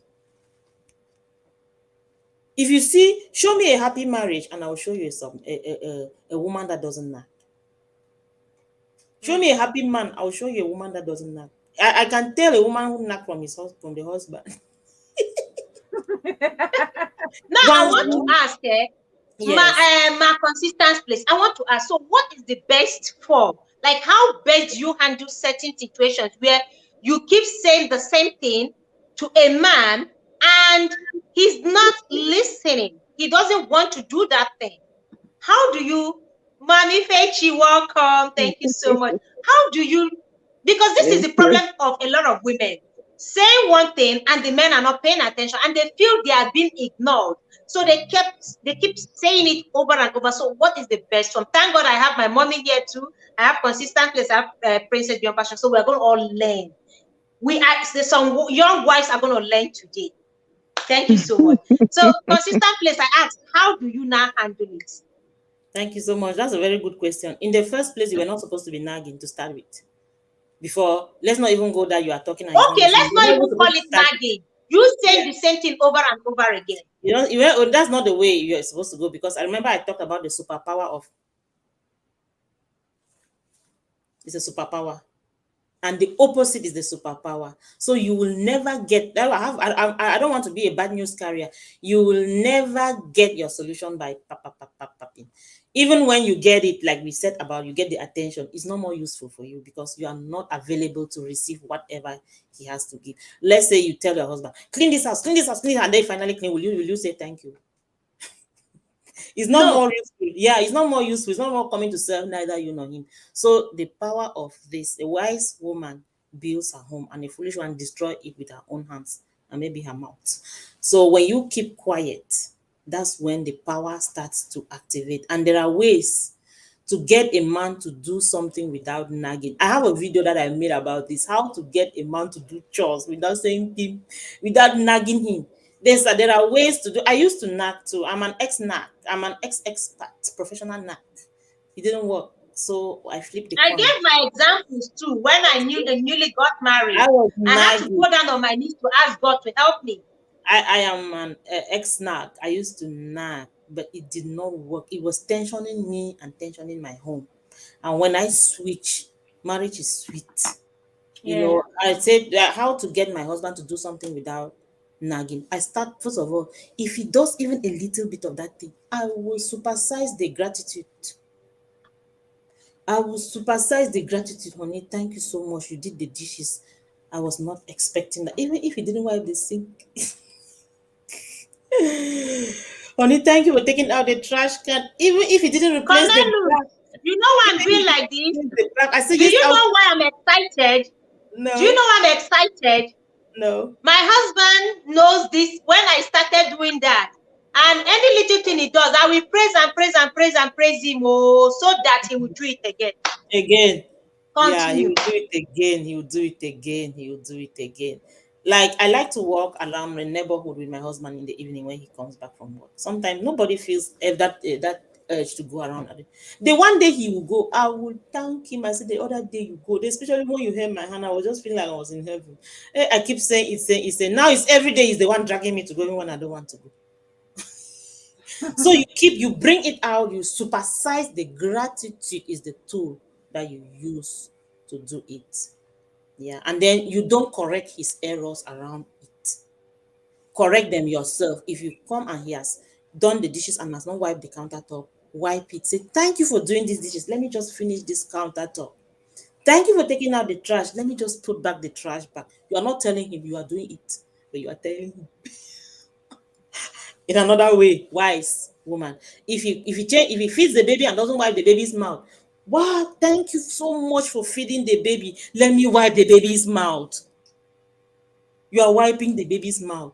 Thank you for dressing up the bed, let me pick up the dresses around. That's how you do. You don't come and say, how can you make the bed and you don't tidy?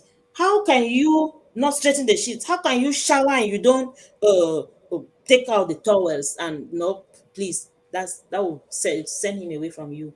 Take the towels and thank him for what he did good, and take the towels and say, I'm taking away the. Let me take away the towels. You did a wonderful job preparing early. We're gonna be early for the event. So that's one way that you know, there are a lot of ways. So these are just some. I don't want to take all the time and I have to go to. Yeah. Thank you Yeah. so much for your time here. We appreciate you so much, consistent place. Please, guys, check her out. She's into relationship. and marriage as well. This is what she handles also. Please, if you don't have consistent, please go to her channel. She has amazing videos. This woman, then you will never regret knowing her and connecting with her. Oh, I thank connect with you. amazing people. I connect with great women, and I'm so glad knowing all of you. God bless you, ma'am. Thank you so much. Mommy Fechi, welcome. Thank you so much. I'm not going to be long, but when we were talking about this nagging, my husband just came to the room and I said to him that the topic tonight is about nagging. I want to jump on the link to talk. And then I said to him, before I jump on the link, am I a nagging wife? He looked at me and said, "What does that mean?" I said, I said, I said, He doesn't you, even you know the knew definition of his blessed man. Oh. he knew what I meant anyway, but he just said that. He said, "What does that mean?" I said, "What do you mean? Don't nagging?" And I said, "Nagging means like when I keep saying the same thing all the time." He said, "Oh, that was years ago. That was many years ago when we got married initially. You don't do that anymore." He just went away and went to the We are bathroom, all and I graduates. and I was We are, laughing. we are graduating usually the early stage of marriage. These things occur. Yeah, it just the way when he thought I said to me, "What does that mean?" Because that we have passed that stage where every time I would say to him, because men, I don't know whether it's just that we can multitask and they can't. You ask them to do something and then you come back and they're still doing one and not the other, and you're like, even though they're helping you, and you are telling them off for not doing the other one, and they're still doing the other one. So I used to do that. I used to do that a lot. But when I sat down and said to myself, look, he's doing his best, he's trying. And sometimes he will make something, instead of me complimenting it, I'll be like, oh my God, what have you just done? This and that was putting him off at the time, but he wasn't saying it. And then at the time, I said to myself, this is not good, because the other way around, if I do something, for example, I make, because I cook very well, but sometimes I cook something and I'm not very happy with that food or whatever it is. And I'll say, oh God, this soup. I'll just say something about that food. I say, taste it and see what you think. He will taste it. He said, this is the best you've made. And it's not even true. Well, he will try and say the other way around. But if it's me, I'll say to him, yes, so there's too much salt in this. That wasn't like the one you made. That wasn't like the one you made before. I think it was just in us. But I think over the years, obviously, I wasn't like this. But over the years, it has all changed. For him to say, what does that mean now? Means that it hasn't been happening because I've learned my lesson. There's this saying that women take on the lion's share of nagging. And this is because many women find it difficult to directly communicate their needs. Right. They fall into this fatal trap of whining and nagging about what they what they are not getting, rather than directly stating what they want, their need, or what they expect from their partner or from their husband. And that's why sometimes we don't know how to communicate, and then it turns out to be nagging. So I think that's what it is. I think it's in all of us, especially early on, in our relationship or in our marriage is there, but how it's handled, how the other party takes it. Some men have dealt with a situation where it's actually the man that is the one nagging, not the wife. So on some cases, yes, can be the man, but most of the time it's us women. But it's just a case of learning from it. Initially, I was a nagger, if there's any English like that. I'll give this trophy to women. I present this trophy to women. We take the trophy for nagging. Yeah. And I was looking at something. Look at what this person says. He says that nagging is when your wife asked you for a new car and you explain to her little head that you can't afford it, but she keeps asking over and over again, and you know why? Because women don't care about your struggles. They only care about what you can do for them. This is so bad, because some women are like this, but why can you not care about your husband's struggles? But this is how this person explained it. That's how they received it, but it's not actually not true. But that's how they received it. So we women, we can do better. I know some men nag, but it's us. We have a doctorate degree in nagging, and it doesn't help. It doesn't. Sometimes the man will just ignore you because it's just too much, and he'll just ignore you, and then you even nag more. Oh, I'm even talking to you and you're keeping quiet. I'm even, and you're ignoring me, and then it will set you off more. So oh my god. Honestly, you. Host, Alima to host, Sadia, welcome. Thank you so much. host, I need to do something. I'll be back. Okay, okay, no problem. Thank you so much. Bye. Maso, okay, Oyo, you're welcome. Thank you so much. Mommy Fetchy, well done. Hello, yo. Well done. Well done. You are really amazing. I was at the background enjoying. Sorry, host, I had a call from Nigeria, so I Yeah, needed to speak with that So person. what That was yeah, why I dropped. yeah. I had one thank before you like so that for 2 hours. I was on the phone with her. Honestly, but Mm, sometimes we wonder how we're able to stay for that long on the phone. Two yeah, hours. I know. much. When I I tell know. my husband, he said, what were you people talking about for 2 hours? 2 hours. Anyway, guys, this thing one lady taught me here. She happens to be somebody I call big sister. She's still a young woman. She's in her 50s, but she should be in her mid 50s. So, and because I can't directly call her by her name because she's like my elder sister's age. So when I came here, she took me in like her little sister. So I address her like a big sister. So I married her brother too. They are from the same Wow. community. So she told me, see, that was my early first year of marriage. She said, see, there is this thing. Let me give you a tip, a marriage tip.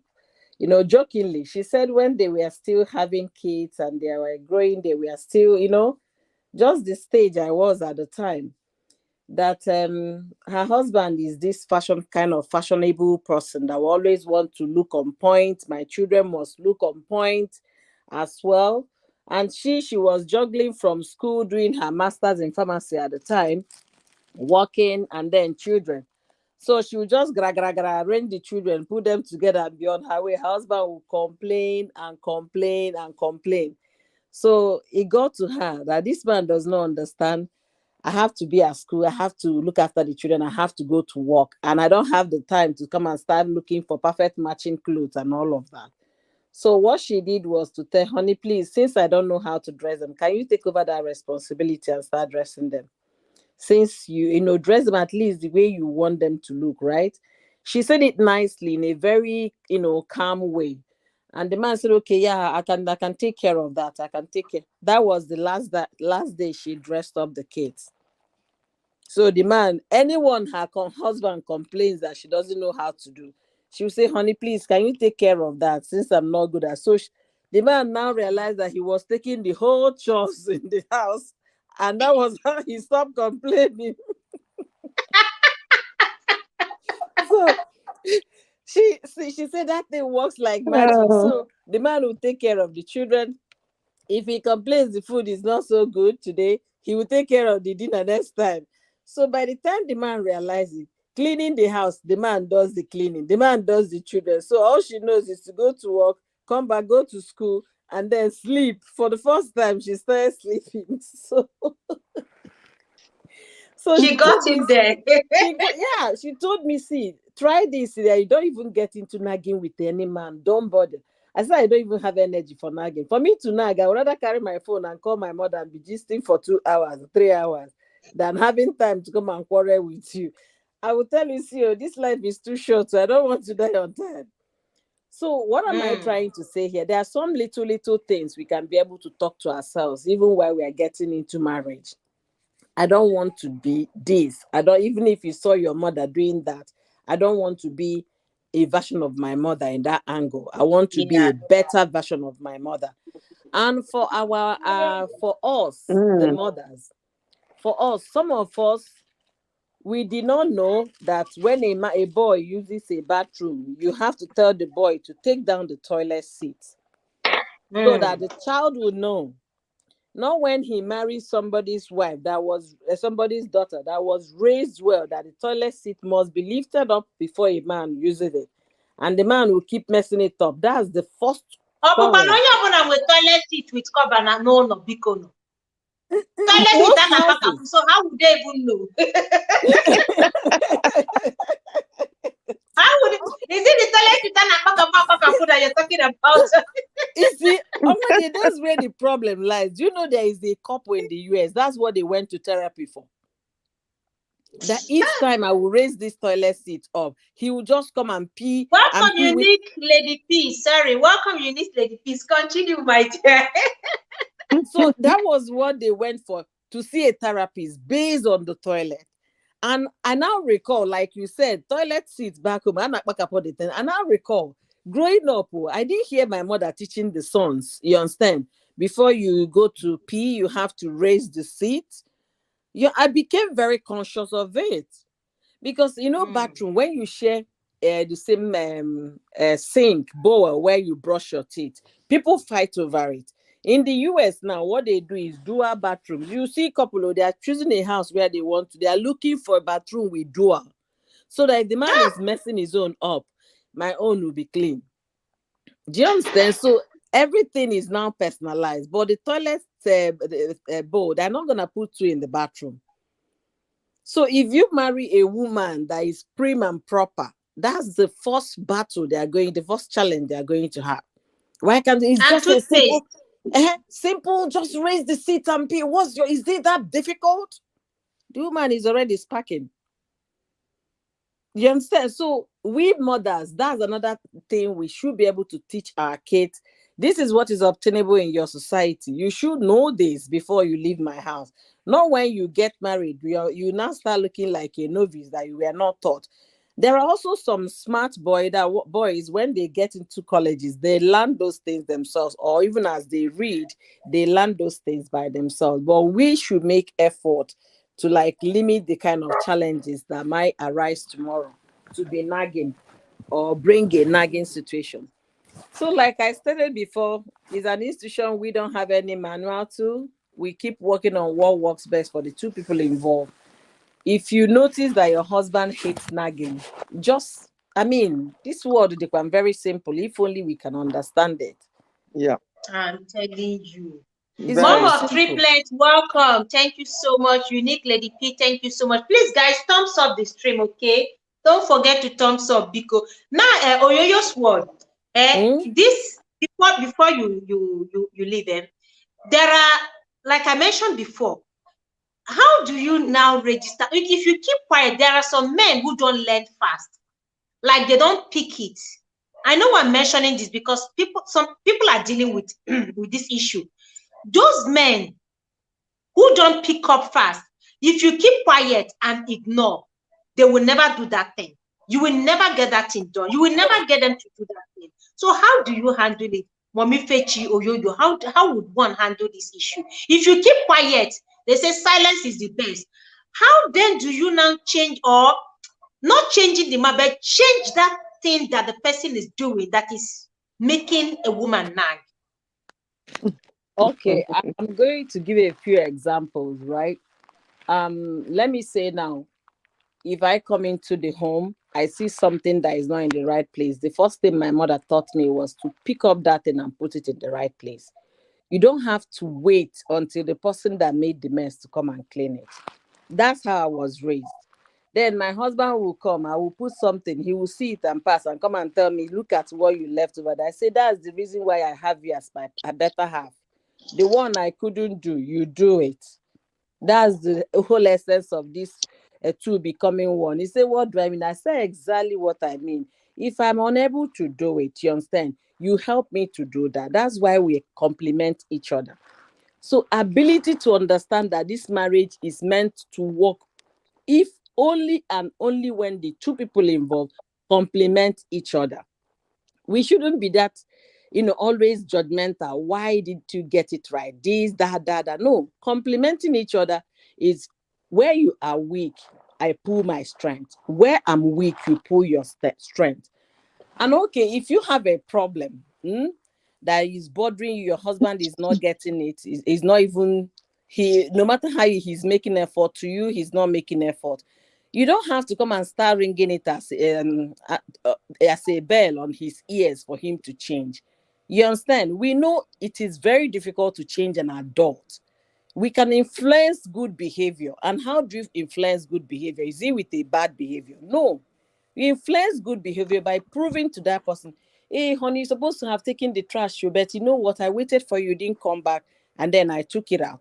That is another thing. But if you want to do, strong-headed enforcement, you understand? There is positive reinforcement, there is negative reinforcement. If you want to do the negative reinforcement, you will leave the trash, and the trash people will come and pass. That week, you people will have double week trash waiting in the house. Then he will know he will not make that mistake. But that negative reinforcement is not always good, because it's not complimentary, in the sense that he is at fault here, but I was home earlier, could have done that. But because I already said in my mind, after all, his responsibility, he would have done it before he left. I left the trash there. So you can't solve a problem with a problem, especially when it concerns marriage. You have your quiet time, you talk out. Somebody said that the last lady that spoke, they used to go for a walk she used to go for a walk with her husband. When you're going for that walk, what is the discussion in the walk? Hey, honey, that thing I talked to you about last night, don't you think we should, talk about it, deliberate, and see how we can move forward from that situation? Because at the time people are doing work, nobody's stressing. You're just walking, you know, gently down the street or down the hill, or just having a soft discussion. There is no stress situation surrounding that circumstance. So you can chip in what your problem is. He say, okay, sweetheart, when we get home, don't forget. But the manner which you come to resolve a problem determines if that problem will be solved or not. If you come nice, you could make a headway. But if you come with, like I said, a negative reinforcement, you're going to meet another loggerhead person. And then two heads, when they jam, there is no headway, no success that will come out of it. Okay, there's a question here, Mommy Fechi. One question: does talking about an issue that hobby kept repeating severally, called nagging? Then she asked again, she said, at Oyoyo, if you kept repeating and doing those things, will it ever change? Repairing. If you keep tidying up and repairing those things, will it ever change? It does change. It does change. I tell you, it does change. For somebody who has, when you're intentional about something, you understand, you want that marriage to work. If you know that thing that okay, let's say I told my husband the other time, so no, honey, for the fact that I did not do it does not mean you shouldn't have put it right. You understand? That's why you compliment me. I said it nicely. So we don't even have that issue again. He can never raise it up, because I've already told you that, okay, if I miss to take care of this, you help me to fit in where I can't. You understand? That does not mean you're talking to somebody who has no brains. You're talking to a full adult, well-abled man, trying to do so. But by the time he sees that you've done it the first time, the second time, I don't want my wife to repeat this again. He will change. He's a smart person. He will change. I agree, actually, because it has happened to me when you just do it in a way. In fact, my own is maybe the way things are being kept. For example, simple thing like the dishes are washed and the cutleries, I'm supposed to put this one there, put that one there, and each time it's being mixed up, and then I'll change it and I'll do it the way it should be, and I won't say anything. And I did it a few times, and my husband didn't still get it. So I have to say, have you not noticed that I've been? Oh, he said, I haven't noticed anything. You should have said since, instead of just changing. I haven't noticed any difference. Because I can't. Each time he puts it the wrong way, I'll go and change it all over, thinking that he will get it. But every time he does the same, until I said something in a nice way, and we laughed about it. And he said, "Oh, you kept changing it. Have I?" She said, "Haven't you not? I've done this from this to this yesterday and today." He said, "No, I haven't noticed." You see, so, but as soon as I verbalized it till today, he does that. Even if it's me, even if I make the mistake myself, he will change it and know that I made that mistake. You see, so you have to. Sometimes it's not what you say, but how you say How it. you I would say it. say it. Yes, you That's know, the tone of communication. yes, it's It very, very matters. important. It Very matters. important. And all this nagging and all these things will stop. Yeah. Yeah. The tone of Sometimes the communication. women are very detailed because women Yes. remember things. They want to be precise. They want to keep this thing. And then these men, so some men, when they're going to work, they just Yeah. they start everything and leave. You just have to talk. If you don't talk, it's a problem. They may never notice that they're doing something wrong or something you don't appreciate. Well, like you all said, the way you communicate it and Yeah. appreciation, it goes Yeah. a long way. Ah, Yeah. God, I'm also learning. I'm still learning Yeah, here. we might think women are more. There are men that are extremely detailed, and there are some people that we can even say they are OCDs. So if you find yourself in an OCD kind of human being, you have to buckle up by force. And I go chintina so Yeah. because Some Okay, are. back to the first question she asked. If you say something, you repeat something severally, is it nagging? That's what Lady P is asking. She wants to understand if it's nagging when a woman will have to repeat something or a man will have to repeat something over and over, and before the person will do it. Is it called nagging? Yes, I think so. If you're going to be saying the same thing all the time, obviously, why you're saying it repeatedly was because the man or the woman was still doing the same thing, but you keep it. If you keep saying it, then it's nagging because you're saying the same thing. Because you However, are repeat as long as you're it is repetition. yeah, repetition, then Repetition it's of the nag. same thing Yes. over and over It's again. not it's nagging. It's So nagging. the best thing is not to be saying it all over again. It's maybe to act than do something and just keep doing changing it and then see if the person will get it. And if they Ah, don't get it, maybe you can now say something, but not repeatedly saying something all the time may not even change anything because that thing you're saying, the other person is seeing it as, oh yeah, whatever I say, she or he will not say anything anyway. You just do it and go. But when you do so, just do it by not even talking, but by action, it helps a lot sometimes. Yeah. So by repeating something all the time is definitely nagging. Okay. Mom of triplets said nagging is repeating in a nasty way, except you are saying it joking while saying it. Mm. I think being a carer with care, say indeed it is not what you say, but how you say it that Yeah. matters. yeah. absolutely how you say Uh, it. Mm. I want to respond to Mom of Triplets. Saying it in Okay. a joking way is a strategy you adopt when you have seen that the first one does not work. Unless you're a natural a jovial person. That's the way you talk, or that's the way you have learned to communicate. But putting the matter in a in a joking way, joke about it, is another strategy that can be adopted in getting your partner to do um what he's not doing right. Yes, put it lightly instead of making a big fuss out of it, instead of talking in a nasty way, instead of every time you want to correct him, like you're correcting a child, you Yeah. can just make a joke out of it. Maybe by the time you I'm make gonna it, give you guys a one classic joke. That was what my mother used to do to us when we were kids. You know the way you'll be looking for something, you look, you can't find it, and the thing is just right in front of you, looking, staring at you, but it's just that it doesn't have eyes. Then when we run around, my mother will say, "Look at it, looking on a nigga bow." Yeah.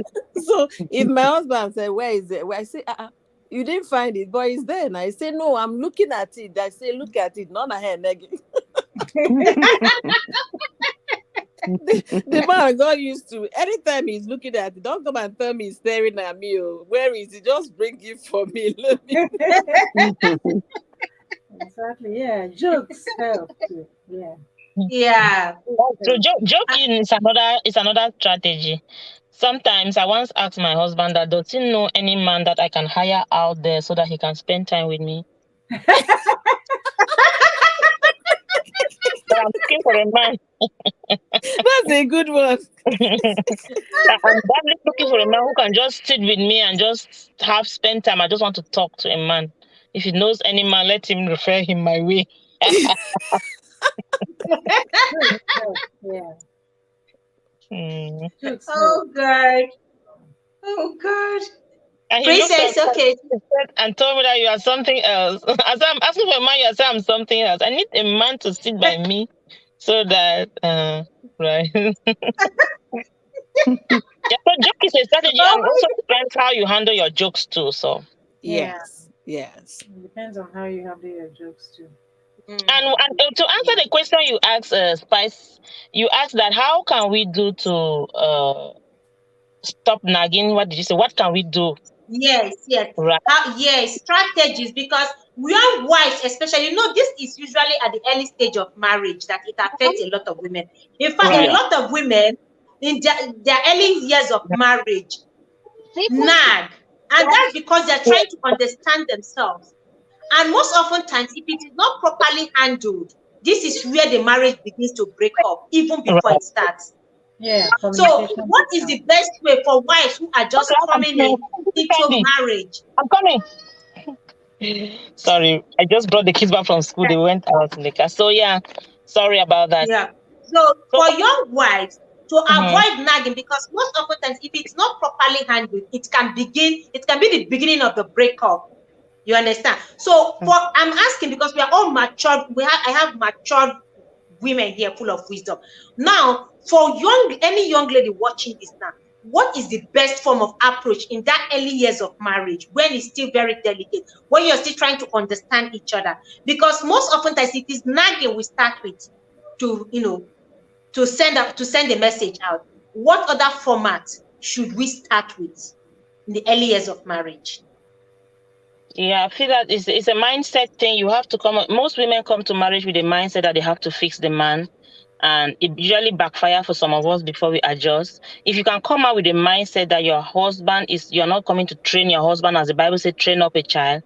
You're yes. coming to work with him, to help him, and a way that you can tell him things without actually sound like you are ordering. They don't like orders. Men don't need our orders. You can ask it as a question.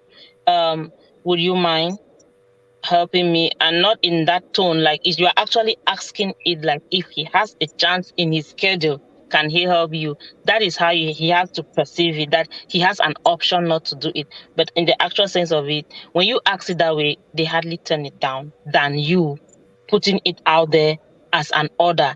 There are dishes in the kitchen and I need help there because I cannot finish whatever I'm doing here. I need help. Mm. But you can That- say, you need help, but you will be like, do you have a I little use that have you format. done I use that format. It didn't work for me. My early years of marriage, I used you that. Oh God, it was the not fun. It was the not good. question format, the question format? For my husband, Yeah, now huh? that's why you are building your home. You change strategies.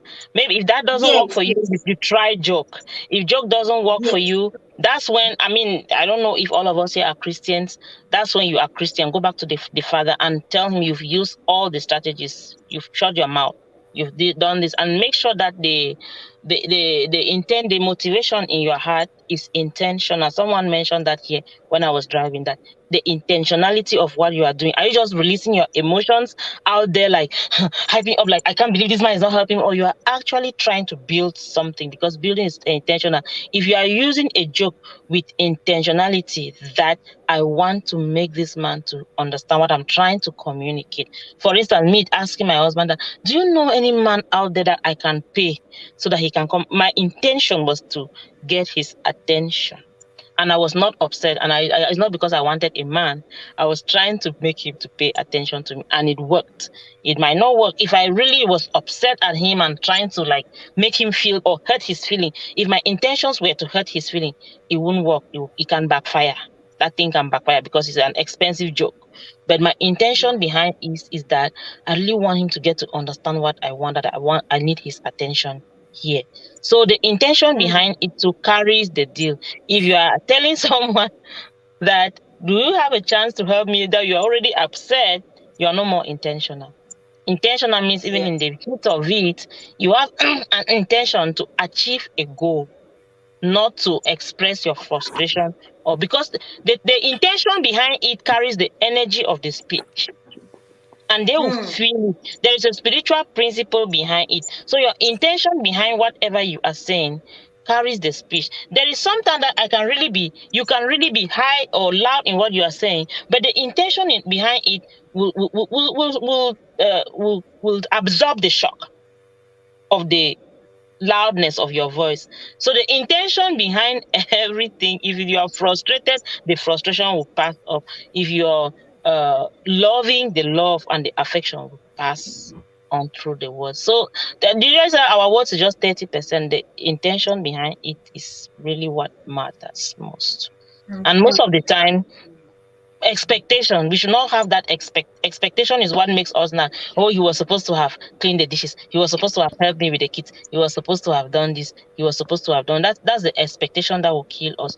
You can actually really bring the husband to the kitchen to start helping you without actually telling him to come to the kitchen. Only, I have something to tell you today. Remember what you told me yesterday? And he come closer to come and listen. You will realize that he was peeling onion. And then if he gets into that kitchen and manage to touch onion, you will use that onion. The other day you heard me out peel that onion. That cooking went fast. I thought I was going to finish at 10. But just that onion that you peeled, it fastened the process. You will come back to that kitchen. And before you know it, you'll be like, can you just put that dish for me in the sink? If you make a mistake to wash the dish, you become a dishwasher. You supersize the gratitude, the acknowledgement.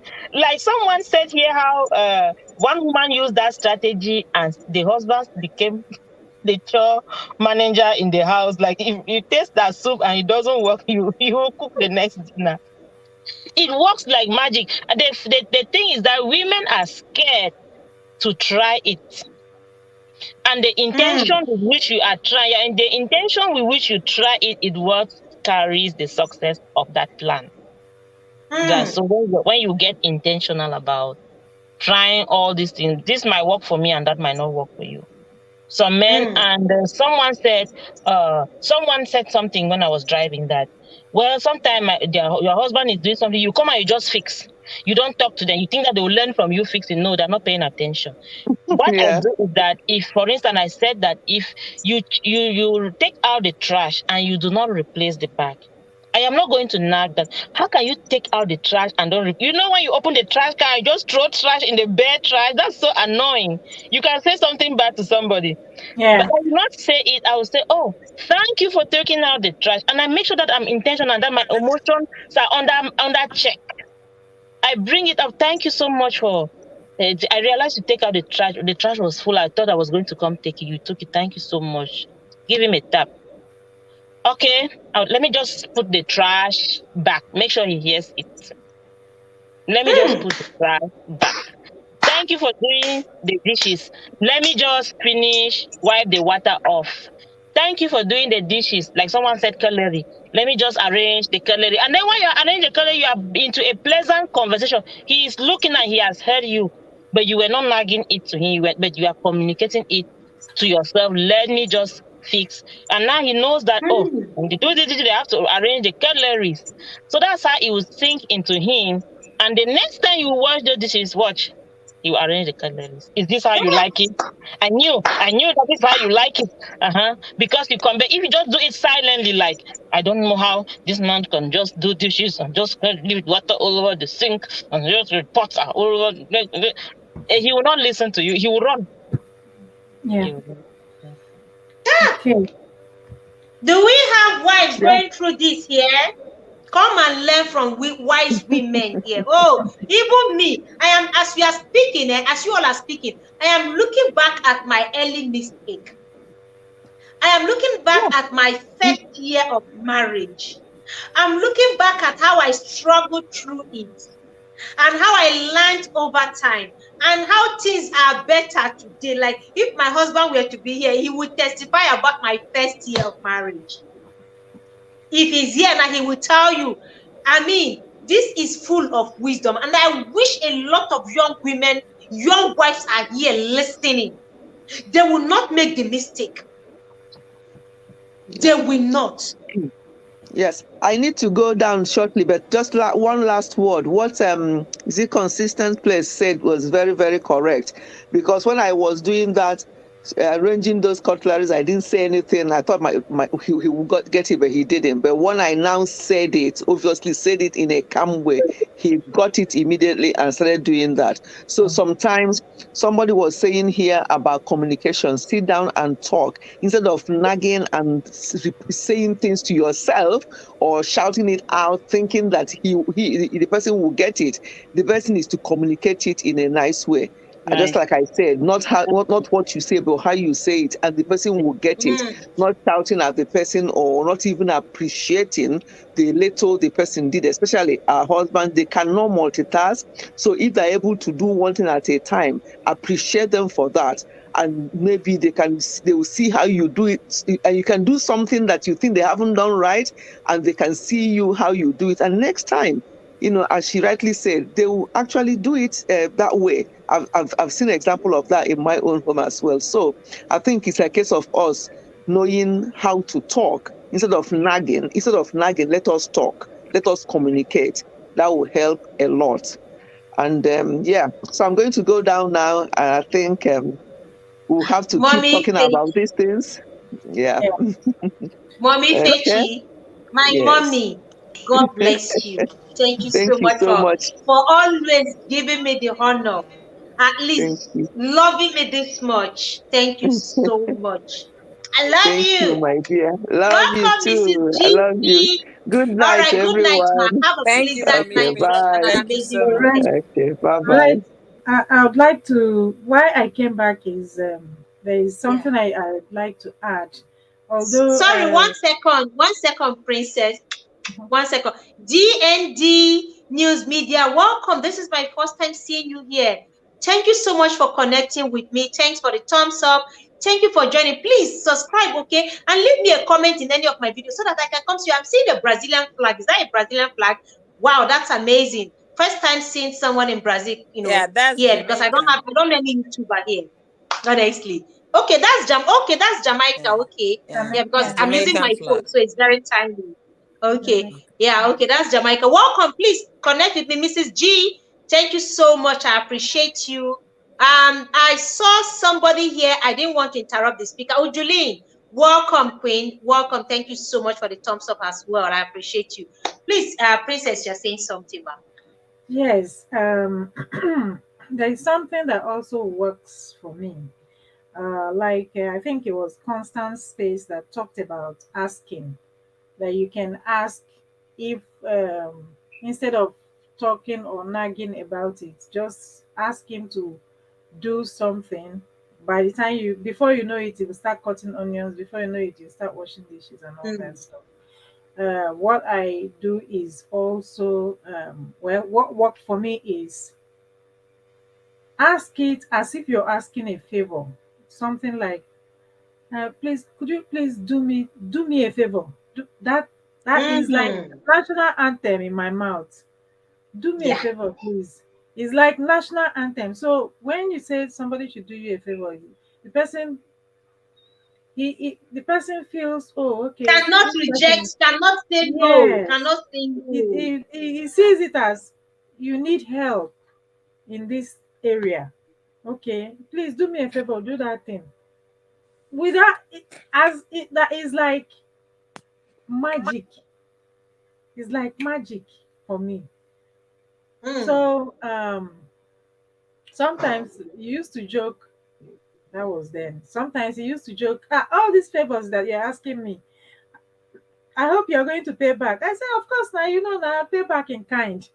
You pay back in kind now. You pay back in kind, and we joke about it.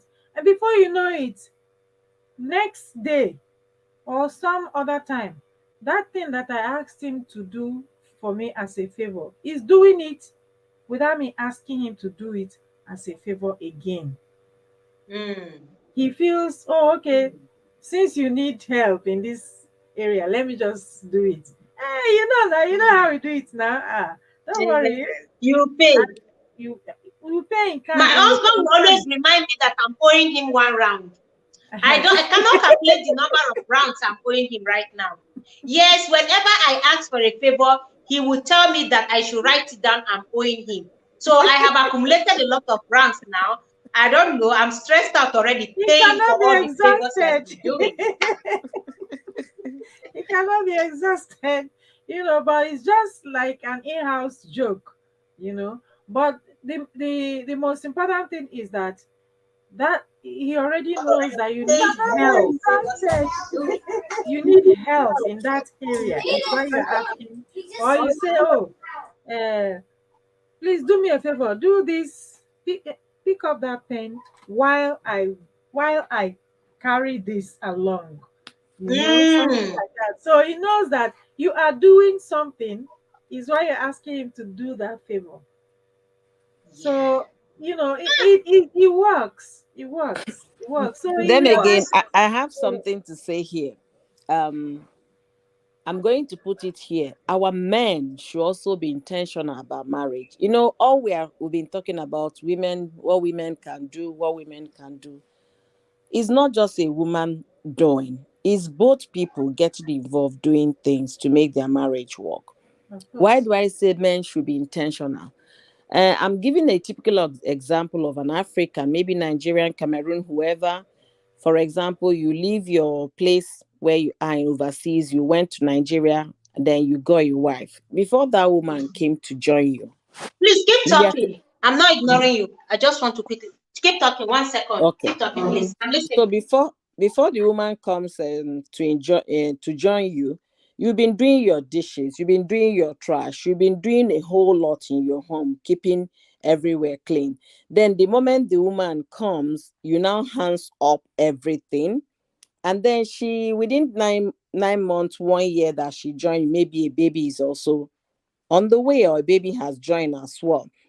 So if that person is intentional, I want my marriage to work. You understand? You can't just separate yourself completely from the things you already know how to do. Is you that will still tell the woman the trash people come every Tuesday, and this is how we put out the trash outside. Is you that will take the woman, this is the way to the grocery store. I'll be going with you until you get your driver's license. So why the woman is getting to know the place or the new culture of the environment. Marriage, like I said, should be intentional, not just for the women. I'm gonna give a typical example. Somebody might say my case might be different. I was living in a different state when I met my husband. So eventually I had to move into his state. And then when I came in here, he told me trash people come every Tuesday. I do the trash till date.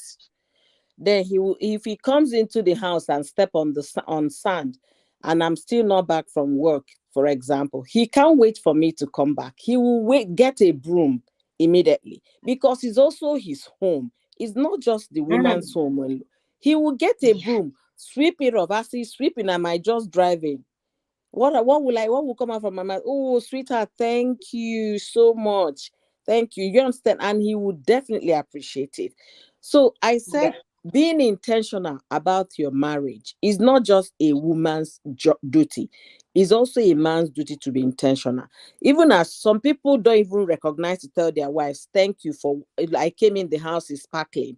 I came in, the laundry is Mm. that the dishes, laundry, some men never, when I mean never, acknowledge that. Some Mm. never. So as we are appreciating them, encouraging them, asking them for favor, asking them nicely, it should also be in return. We should get the same in return. That's the way Mm. I see it. Being intentional. When I mean being intentional, I have Yeah. a friend here. Their marriage is now over 20 years. It was just in the last 3 or 2 years that the man started seeing the impact of the wife. Just barely 3 years. So what happened What? to this many years? Now, if we are having conversation, you hear him say, it's my wife that knows how to deal with our teenage boys. It's my wife that knows how to deal with the daughter. It's my wife. He never, when I mean never, for one day, for over 15, 16 years of their relationship. Ah. So assuming that woman is a very strong-headed human being, they would have they would have gone their separate ways many years ago. But because she's a calm woman, she was just taking everything in, hoping that one day it's gonna be better. It took them 18 years. This year should be actually 21 years of their marriage. But some people are not that patient. So our men should make effort, be intentional about your marriage, see that it works. If you were doing things before the woman come in and then children start coming, she's going to school, she's having kids, don't just leave all the load for the fact that you're going to work and then the one she's doing at home is not work. Raising children is the only vocation that has no salary. And anybody that can come and tell me it's not a job, I will ask the person again, tell me how you spent 8 hours when you're with the kids. That's the hardest job, raising kids.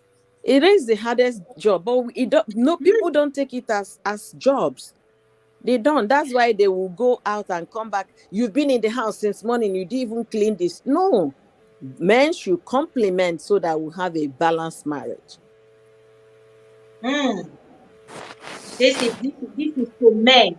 They just need to also learn to complement. Now, on this aspect, I have to thank my husband here. If he's here watching, he does this, but that was after I started talking. Sweetheart, how bad now? Learn to appreciate now. Learn to appreciate now. It's not easy doing this. But now, as soon as he enters, goes and say, wow, sweetheart, everywhere is sparkling. Wow, you must be very tired now. Wow, you did amazing. Yesterday, he came home with a gift for me. You understand? To just appreciate the little things I do at home. If he comes in here now and looks around, he'll say, wow, are you not tired? Sometimes he goes to the market when I'm still sleeping. He will say, lie down and sleep. Let me go to the market. What do you need? Give me lists. You see? I will lay down and I'll be sleeping. He will go and come back and meet me still sleeping. Because he does this. So, but at first it was not like this. Initially, it was not like this. But with time, he started learning to appreciate even every little thing I do. And I too had to teach by example because I'm an appreciative kind of person. I'm very romantic and affectionate. So I have to. So if you also want a man to do, you need to teach him by doing those things. So men learn by example. As you are doing it, they pick up. Before now, he's not used to complimenting. Even if I like, I should keep myself in work. He doesn't understand it now, early. But I have to keep saying, sweetheart, how about it? Only just tell me well done. Just say, sweetheart, well done. Thank you. Well done. You are doing well. Even if you don't want to help me. But now he will help and he will still appreciate. So it's very good that men, especially men, you need to just understand that it's not easy for women as well. Instead of you saying we are nagging, and don't even tell a woman she's nagging. Why don't you sit her down and let her know that this is the best way you want her to register her displeasure or communicate? Instead of opening your mouth to tell a woman you're a nagging wife is depressing on its own. Yeah. Yes. I said that earlier. Yeah. It's very unsettling. It is. You just got the right word. It's very unsettling. Yes. Things you should never tell a wife. You are a nagging wife. You have to submit to your husband. That's the word declaration. That word submit sounds like slavery. The moment you say you have to submit, it sounds like slavery. It's not a topic for today, but God did not ask the men to be telling women. God was speaking directly to wives. He said, wives, submit to your husband. He didn't ask anybody to come and tell us. There's this thing I will tell you guys. Let me tell you guys a story that happened. I had a couple from Nigeria visit me. They stayed with me for over 3 weeks. So in the course of their stay, they were shopping, and once it gets very cold, you don't catch me outside. My husband does the shopping, and he knows, so we don't even argue. I'll tell him, no, I can't carry myself under the cold. So he was helping them to shop and all of that. You know the way you get to the store, the door of the store entrance, The man will just enter the store and then not even hold the door for the wife. My husband was angry the first time. They went to another store. It happened again. They went to the third store. It happened again. You know what? He stood them there outside. Say, "Oh, wait, what is wrong with you?" He was asking his fellow man. "Oh, what is wrong with you? Look, I've been watching you guys." The wife was already heading out to the car. Just excuse the woman. So what is wrong? Why can't you hold the door for your wife? You just enter and walk away. Then you'll be buying things and she'll be carrying bags and be following you. That you don't do that. Is that the way you could treat your wives in Nigeria? So by the time they finished and came back, the woman was like, what did your husband tell my husband?" I say, what are you talking about?" He said that the moment they were entering my house, the husband was opening the door. "Nne, come inside." I say, He left a fellow man had to teach him. Yes. yeah. You know why? And again, in the house, they stayed with me. The man will eat and leave the plate on the dining table for who to come and carry. Bad behavior. Oh my goodness. So the woman didn't want to travel back again. He said that they should extend the stay so that the husband can get brainwashed by a fellow man on how to treat a woman. So the thing is that there is this ego, and then a woman should be servant, kind of, in a relationship. You understand? And that's what the problem is in Nigeria. Imagine a man that has never taken his plate off the table, came to US for a holiday. Another, because he will look at it, because I'm staying in your house. That's why you have to tell me to carry my plate to the sink. They're not asking him to wash the dishes though. Just carry your plate, take it to the sink. Those were the small things my husband was teaching. And because my husband is who he is, you understand, he felt that he had to do that. Yeah. And the wife was ever grateful after they left. So imagine if men will start seeing it in that angle. My wife is a treasure. My wife is my how is it, a priceless whatever jewel. My wife Yeah. is this. My wife is precious.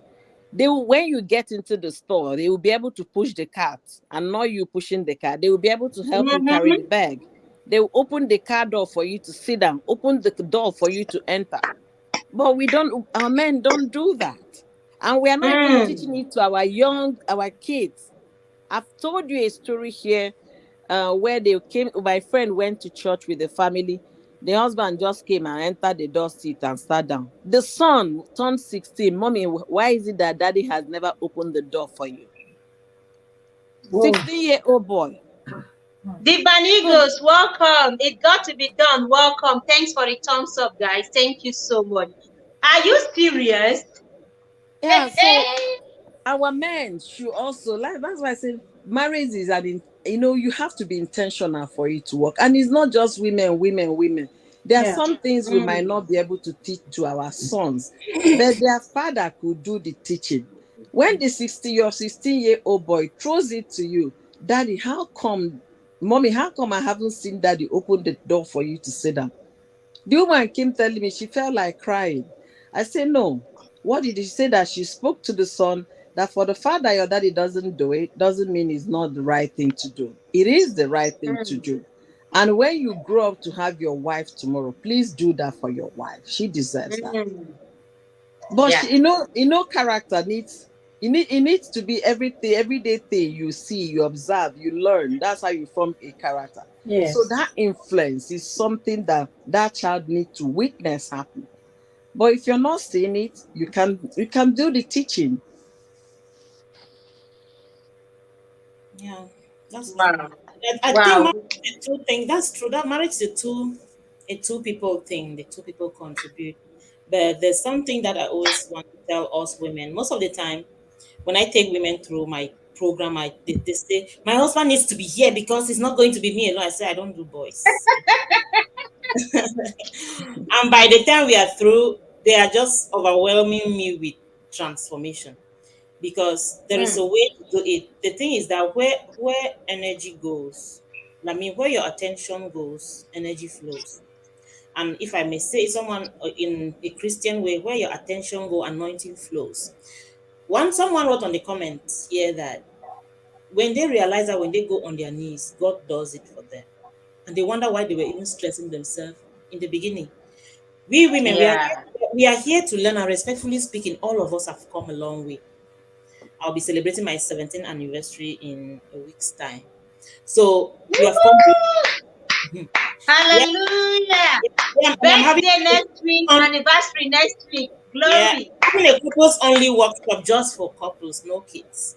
Yeah. So we've come a long way, and respectfully speaking, we women, and I've been there too, we spend a lot of energy wanting the men to change. But the change is just around our palms. But we are not seeing it. If I ask Oyo, what Yes. what car do you drive? I drive a what is it called? Nissan Rogue. When you're driving on the streets, do you see a lot of Nissan Rogues passing? Yeah, of course. Okay. How many times do you see Genesis? Genesis. Yeah. I can't even remember. Oh. Exactly. Because you're not looking for Genesis. You know each time a Nissan Rogue passes, you see, oh, Nissan No, I'm not looking for Rogue, the Nissan Rogue. Oh. Nissan Rogue. Eh? I'm looking for the Tesla now. My children are telling me they want it. Right. Exactly. Each The time a, one that your mind goes to, yeah, that is the one you will Oh see my God. all the time. This right. is Yes. wisdom. Time a Tesla pass, you see Tesla. I If see Tesla Tesla pass, immediately. you see Tesla. But Genesis is riding right by you there. With what is Genesis? I'm looking Exactly. for You are not be Tesla. looking for Genesis. Why? That's why you didn't see it. Now that you mentioned it, you're going to You start can't see seeing it. for Genesis where your attention goes, your energy flows. So we pay a Yes. lot of attention on our men. I usually say that I'm a man, Hmm.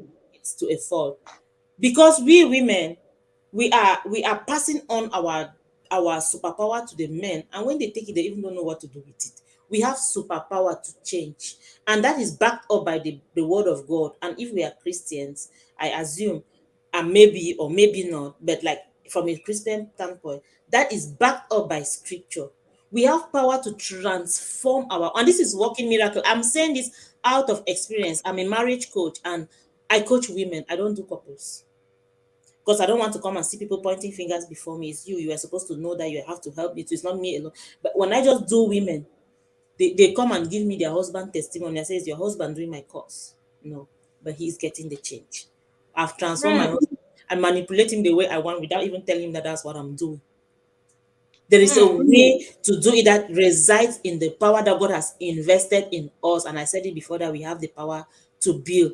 Unless, and the old fashioned that does not work. We all know this now. When we pay attention to them, how many times have we taught our husband that sit here, lesson one, wash the dishes, wipe it, put it, have they done it? They will not do you. That's why we have headache. And that's why they give up the certificate of Nagg. Mhm. Yeah. That is why they gave us this trophy, the Trophy. nagging wife. Trophy, yeah. They've given us the trophy because we are trying to teach them, but it doesn't go. Why is it that you are in UK, you are in Brazil? Hmm. I don't even know you. You don't even know me, but our husband are responding the same way to the thing. They don't know each other, right? So it's something that does not work. That way does not work. Let's pack it in the magazine. The way now that works, Hmm. women, we can do it. We can transform the men without actually doing it, but by transforming ourselves. Let me say it raw, by working on ourselves. It's 2022. Every woman should do personal development. By the time you do personal development, your husband is responding. Tico, they say in Cameroon, Tico drink kumba drum. Like I know Abuja drink. How was another city in Nigeria? Another city is drunk.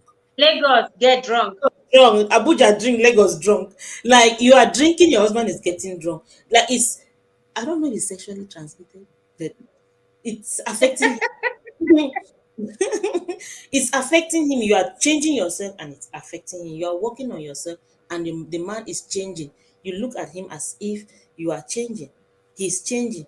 I think my husband has changed, but actually he thinks I'm the one that has changed. Hmm. Yeah. So we need to stop focusing on the men. Marriage is a two-person thing, but if every person play their responsibility full swing, it will affect the other. But you need one person to start the sacrifice. If the husband, if I'm a man, if the husband start the sacrifice, I'll say don't pay attention to your wife. Work on yourself. As he's working on Hmm. yourself, start influencing, because that's what we are expecting from them. But nobody is willing to do the sacrifice. And it's an Indian bamboo farm.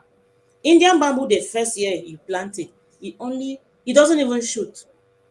It's the second year that it will show like this. The third year again, it will show maybe 6 inches. And the fifth year, it will shoot 6 feet. That's how it is. Sometimes you need to invest. The fun is that you say, I have tried that and it didn't work. Why? Because you are not patient enough. At 5 minutes to your breakthrough, you never even know that it's time for breakthrough. Yeah, I like that word, consistent place. You say you're not patient enough. However, how long would that patient be? My That's friend, why I say that it at took five her minutes to 18 your years. breakthrough, you never know that it's breakthrough. It took my friend 18 years. The only reason why she didn't leave that marriage is because of her personality. She is such a calm woman and she knows how to bear pain. When you talk about pain, she knows how to endure and bear pain. She Let me has ask seen, you, did she get help or she was doing it by herself? she never got help. That's the thing. There's a way of doing something that if it doesn't work, you trash it and you do it another way. There is what we call common hour thinking. Common hour thinking is what everybody believes is what is supposed to be done. But there is another language that when you apply it, it brings results. So if our way is not working, find out from those it works. Find The only thing I would say for her, her father was there in prayers with her. That's the only, and also consistently encouraging her. You're not going anywhere. This, just wait and see, watch and see, and all of that. And when I mean, it wasn't just the inside, the things that happen in the home, the constant embarrassment every year during summer they have a lot of activities. The man will get so drunk outside, and then any slightest altercation with someone else, he picks very offense. He, consistently within these years, you take embarrassment outside, you will still not get love at home or even appreciated at home. And then you transfer it to your children, the man transfers it to the kids as well.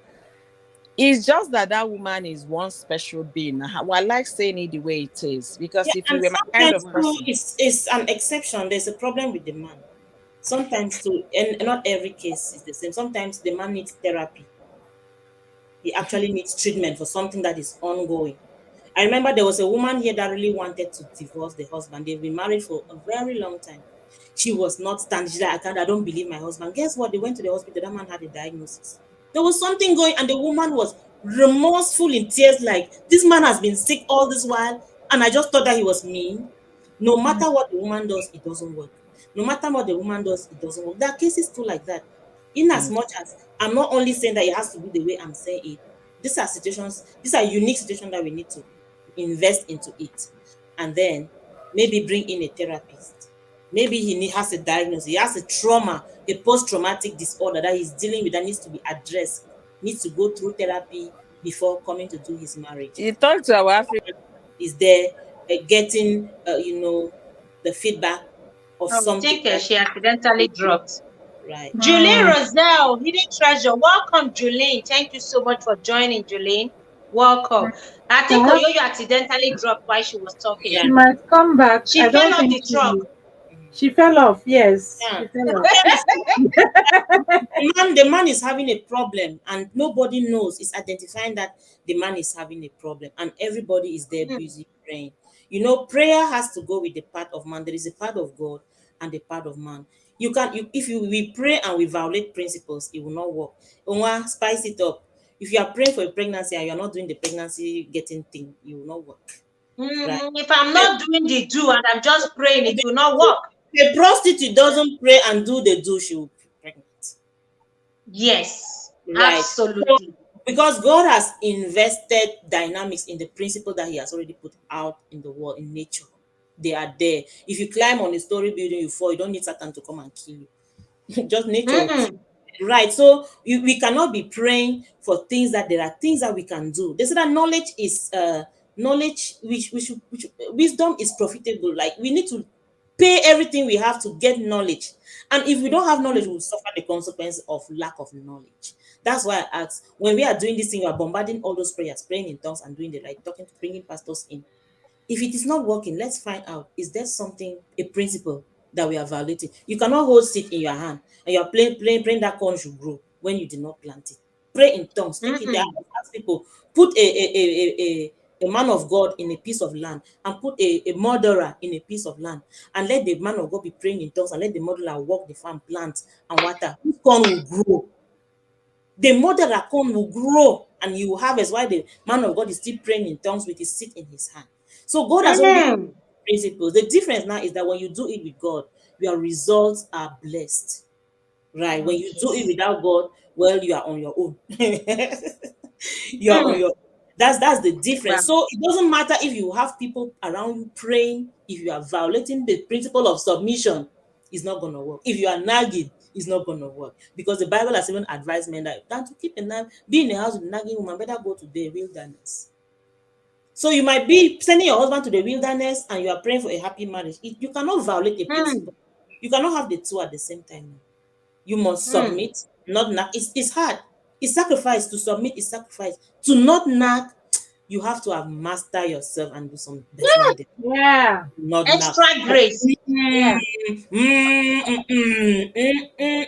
Consistence. Keep that mouth shut. Mhm. Keep that mouth shut. Take 3 deep breaths. Keep put on a smile. Say hi, honey. Hi, Mm. honey. Yeah. You need some Mm. mastery. Mm. So when you get to that point, you unlock the blessings that come with that. I cannot be nagging you and I go to church and ask for prayer. I have a husband and I need prayer. Pray for. And most of the time, it's pray for him. You don't have problem. That It God is should. pray for my husband, not pray for me. You don't Oh have God. problem. Trust me. That's what one preacher said that the worst thing to do when you have a marital problem is to pray. Not that I'm underlooking I'm a Christian. I pray. I use prayer to for my husband. It works like mystery. It works like mystery. He doesn't know. There's nobody should tell him he's not home. So he works like mystery. When I'm quiet, he starts begging me. He says that one day he told me something. I told him that you are free to do it. What can I do? I'll just go and talk to God. He said, Oh. don't take me to God. Let's deal with it here.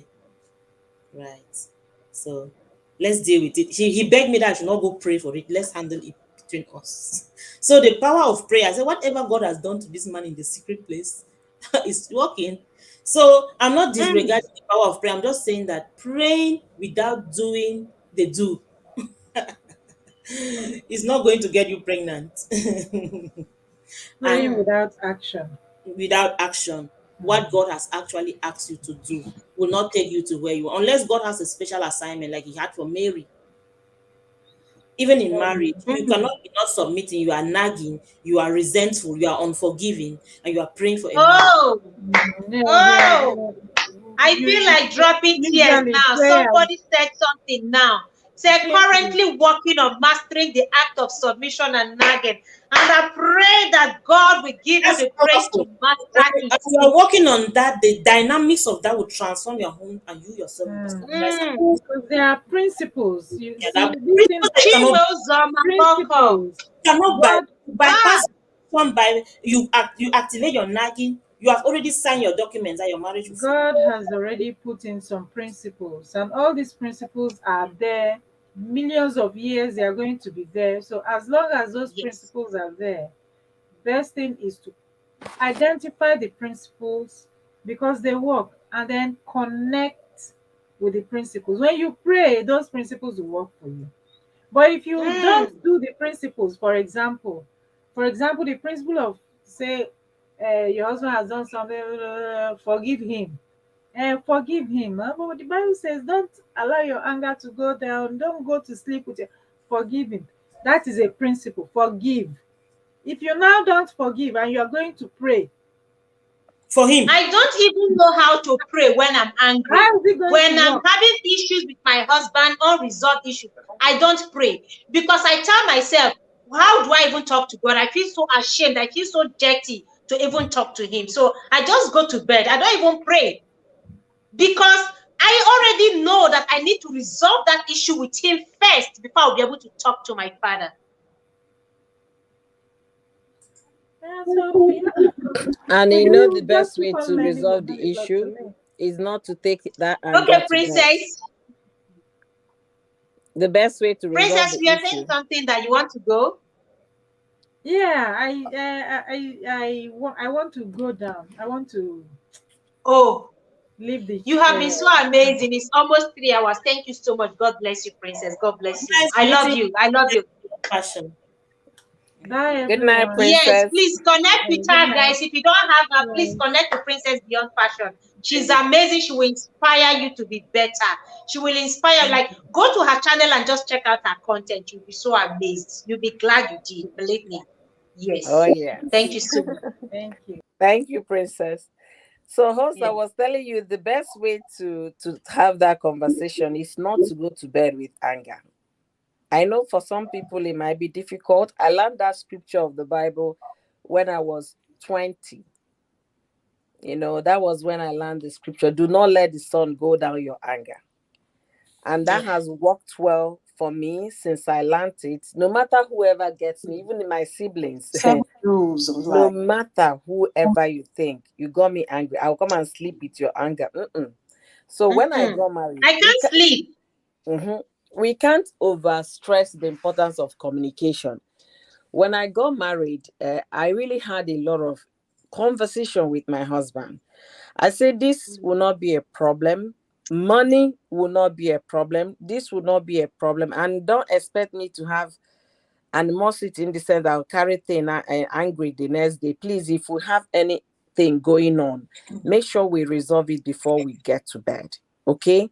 Let's resolve it before we sleep. I don't want somebody to wake up in the morning frowning face for me because I don't know how to look at somebody's face.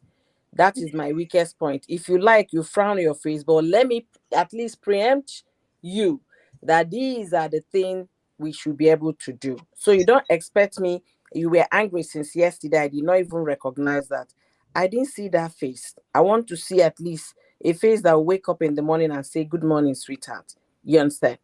So Mm. if we understand just the small, small basic that we need to know before getting into marriage, it's very important to enhance relationship, enhance communication, and also a better you. Because if you're happy in your home, it zooms, your whole body shows it. If you're not happy in your home, your body your face betrayal point is your face. You start looking haggard because of Mm. stress. So Yes.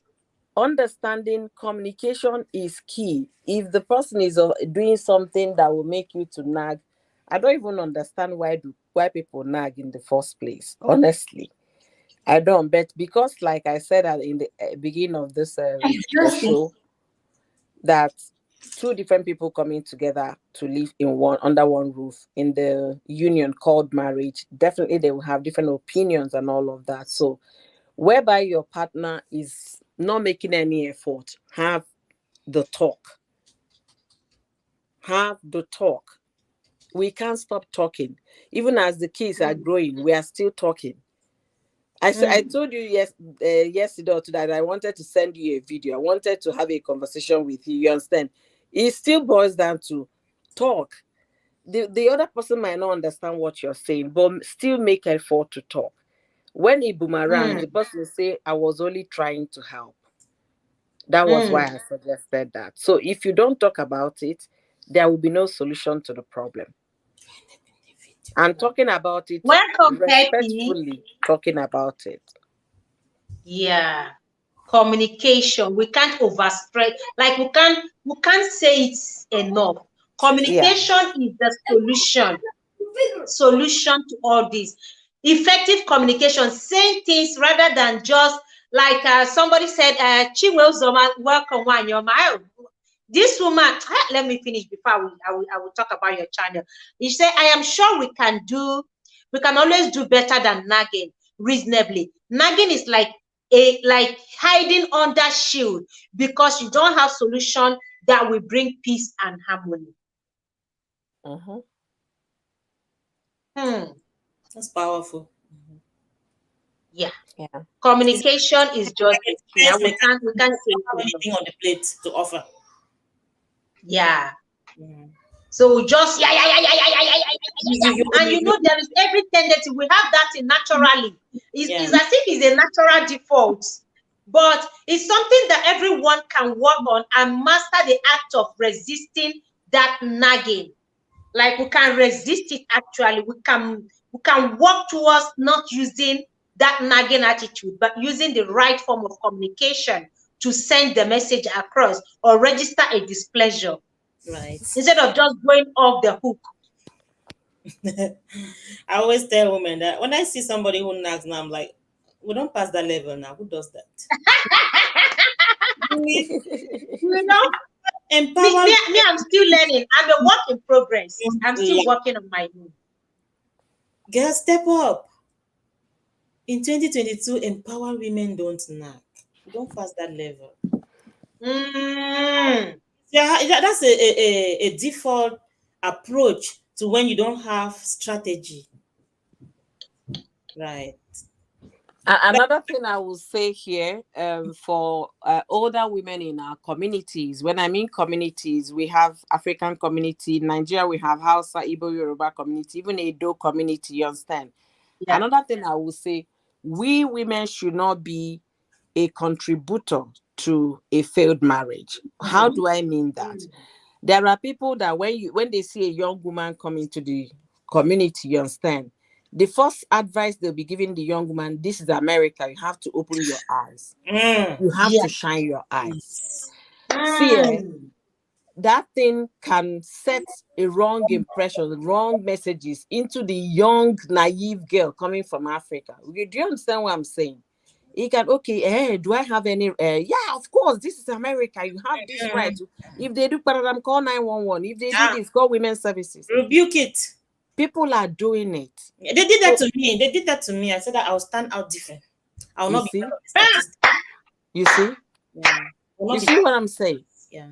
So, with young girls, I hope people are hearing us. You understand? When you come into a culture that is different from yours, into a place that your husband or whatever brought you, just know one thing first: that man loves you enough to have gone through the stress of bringing you to come and live with him. Bringing you over. Then, if you understand that part, that marriage is very young, you Mhm. will make your mistakes. Right. I'm a master of mistake. I teach mistakes in the sense that if you don't make mistakes, you can be better. Right. My daughter will go Mm. back to school and come back and say, "Mommy, I think this is where." I say, yeah, mistakes are welcome. You understand?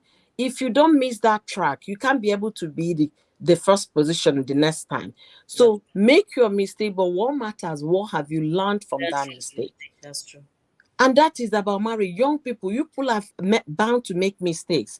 It's not when you think your husband is saying, "Ja, you're looking for somebody that smiled with you in the party yesterday to go and run your marriage to." Not knowing if that person is a good person in the community or has good intention towards you. So young folks coming up after us should be able to know, see, if I'm 20, I'm an adult. If I can vote in an election at 21, I'm a full-grown adult. If I can buy alcohol in America at 21, I am a fully grown woman. So based on the statistics that you're a grown woman, try, and the first help you seek. I will even say go to church and seek for help. No, seek for help before God. If you're not getting answer the way you want, then call your mother to give you advice before you now seek Mm. for solution in the community. Not everyone you see out there has good intention of helping you keep your marriage.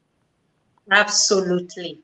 That's true. Especially we in diaspora, the moment you come in, there are some already angry birds waiting, perching on branches, looking for people's home to destroy.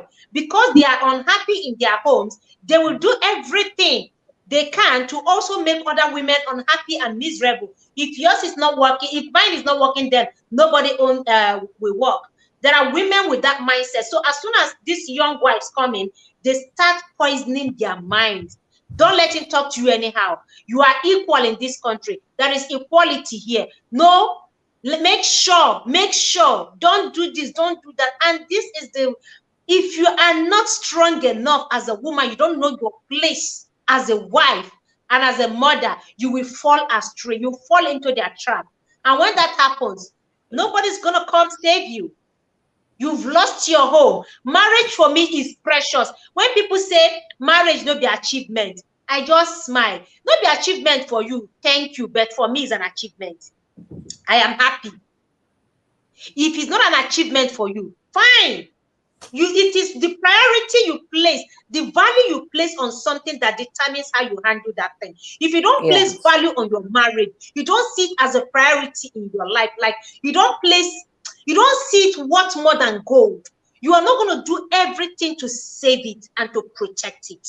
I guard my home jealously. When I say jealously, I guide my marriage jealously.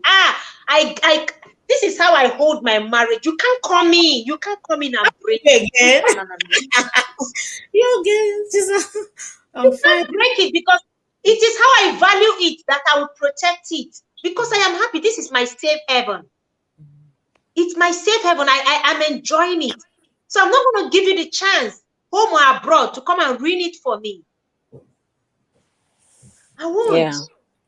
Yeah, there's this lady, this Nigerian lady I met here. Somebody introduced me to her that she makes hair by the side. So I went to her place to make sure from there we got friendly. She started telling me her story that she didn't like the neighborhood whereby they were living, but because I guess they were practically living there free of charge, the man refused to move. And in the US, your zip code is actually what determines the funding for your school and all of that. So this girl worked so hard, when I mean so hard, and convinced the husband, let's look for a home. Eventually, they start looking for a home. The man now turned back that he's not interested anymore. Hey, she said she didn't know what to do. Then things started breaking in that house. If the staircase, one part of the staircase gets bad, she will not fix it. This one gets bad. She refused to fix things. Then for the man to see the state of the house. So when we went there, she started complaining, look at my house. Look at this. I said, no, calm down. Take it easy, okay? This is something that both of you would sit down to talk. Eventually, within a year, she convinced the man they moved. The moment they moved, she now got to a very fantastic zip code. You understand? A very small but beautiful home. She started putting it together. It was the man that was happier. She wasn't the happier person this time, but the man was happier, hugging her. In fact, he couldn't stop hugging this woman. Couldn't stop saying, thank you, sweetheart. Thank you, sweetheart. But remember the war she fought before she got there. So people don't say things they've been through when you see them celebrating. But if you see, like why I brought this topic up, you say the way you hold your marriage. She said the home is where her peace is. That is where her joy lies. And the moment they got that place, it became the man's joy. The man will want to come back home to a new environment, to get back to a new bedroom, new everything. But it took them over a year and a half, almost 2 years, for him to agree to that. So marriage is for two people. Work on yours, figure out what works for you. There are so many books to read, so many Bible scriptures to read, and also your own action on how to solve your problem. Kind words. There is this kids program in the US. They say kindness is a muscle. You understand? So that's what I use on my children. Kindness is a muscle. Then they will now sing all the song. It came from a cartoon program that they play for kids. So kind words softens the heart. The way you say something goes a long way. If you marry like you've married my kind of my husband, please do not scream at him. He will tell you that he's raising up, he was never screamed at. That he never saw his father scream at his wives. Okay? And his father was a king of so many years. He never saw many wives, not one wife. His father never screamed at the wives. He never saw a woman or anybody scream at their sons. You understand? So please don't raise your voice. If you find yourself, if you find yourself in such a situation, will you then start screaming like a mad person? No.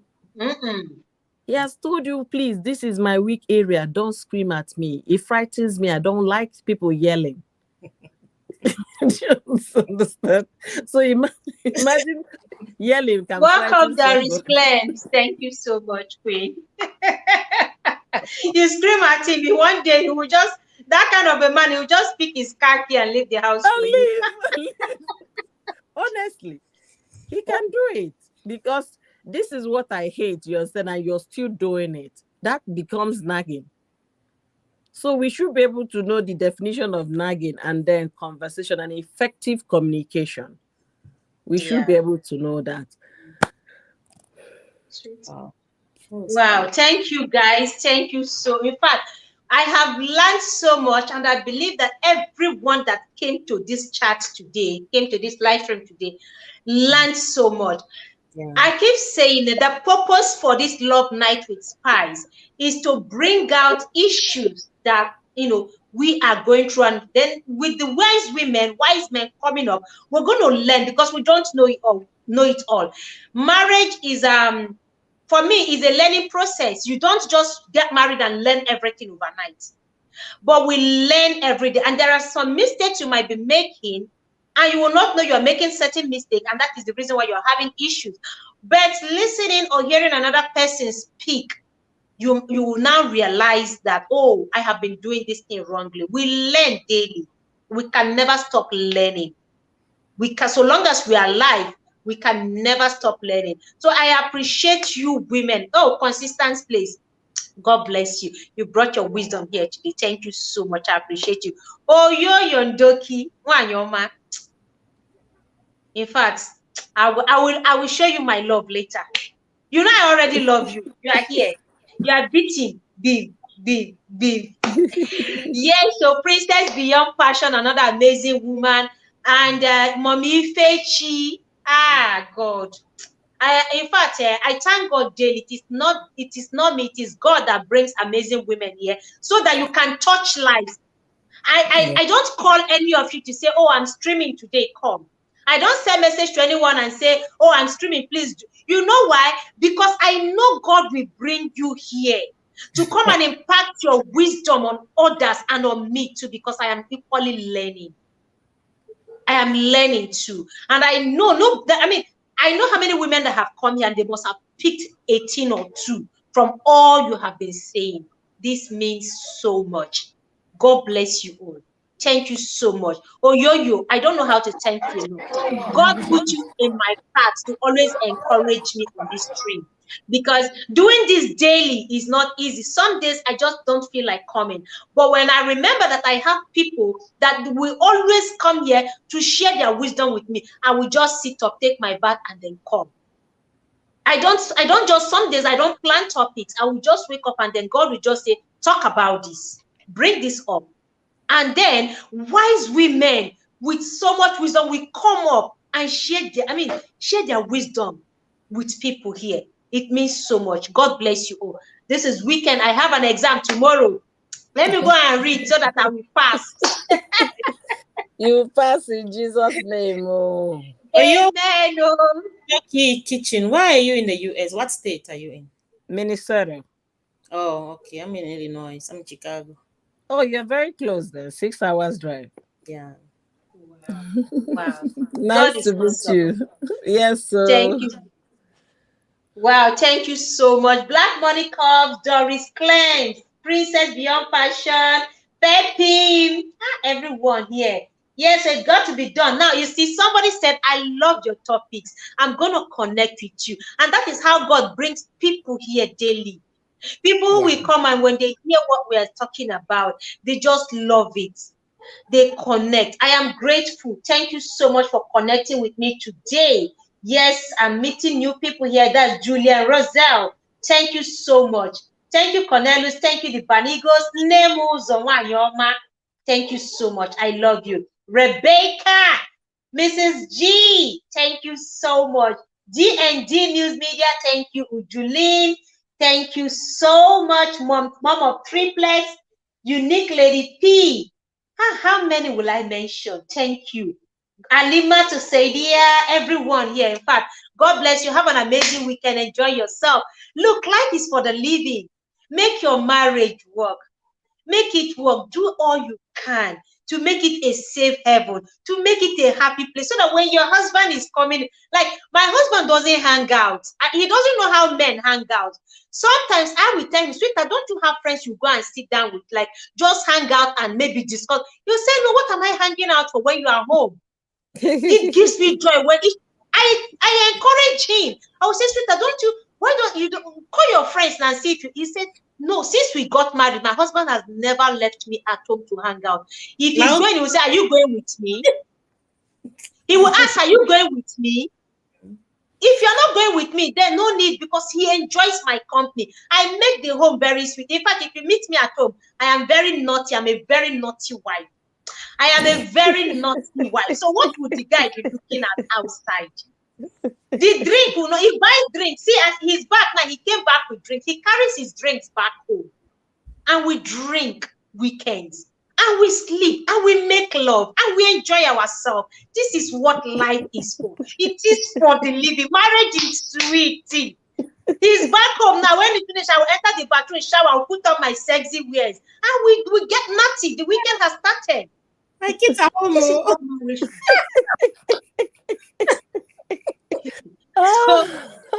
so protect it. Put in your best. Do your best to make it work. This is what I encourage young wives. Don't let it get to the point where you become a stranger with your husband. Yeah. Don't let it get to a point where you can no longer communicate. When they call you a nagging wife, or when you have to tell your wife she's a nagging wife. Please protect her mental health and yours too as well. All right, guys, I'll see you guys on Monday again, same time here on Love Night with Spice. I love you all so much. So have a blast. Thank you so much. Yeah. All right. Bye. Yeah, bye. I'm gonna give my dance now. Woo! Yep. Good night, everyone. Love you all. I love you all. Love you all. Love you all. Yes, sir. You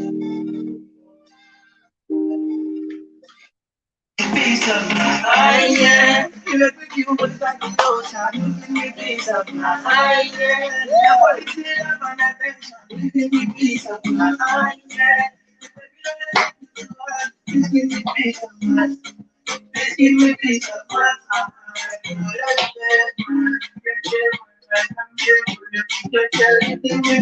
mind.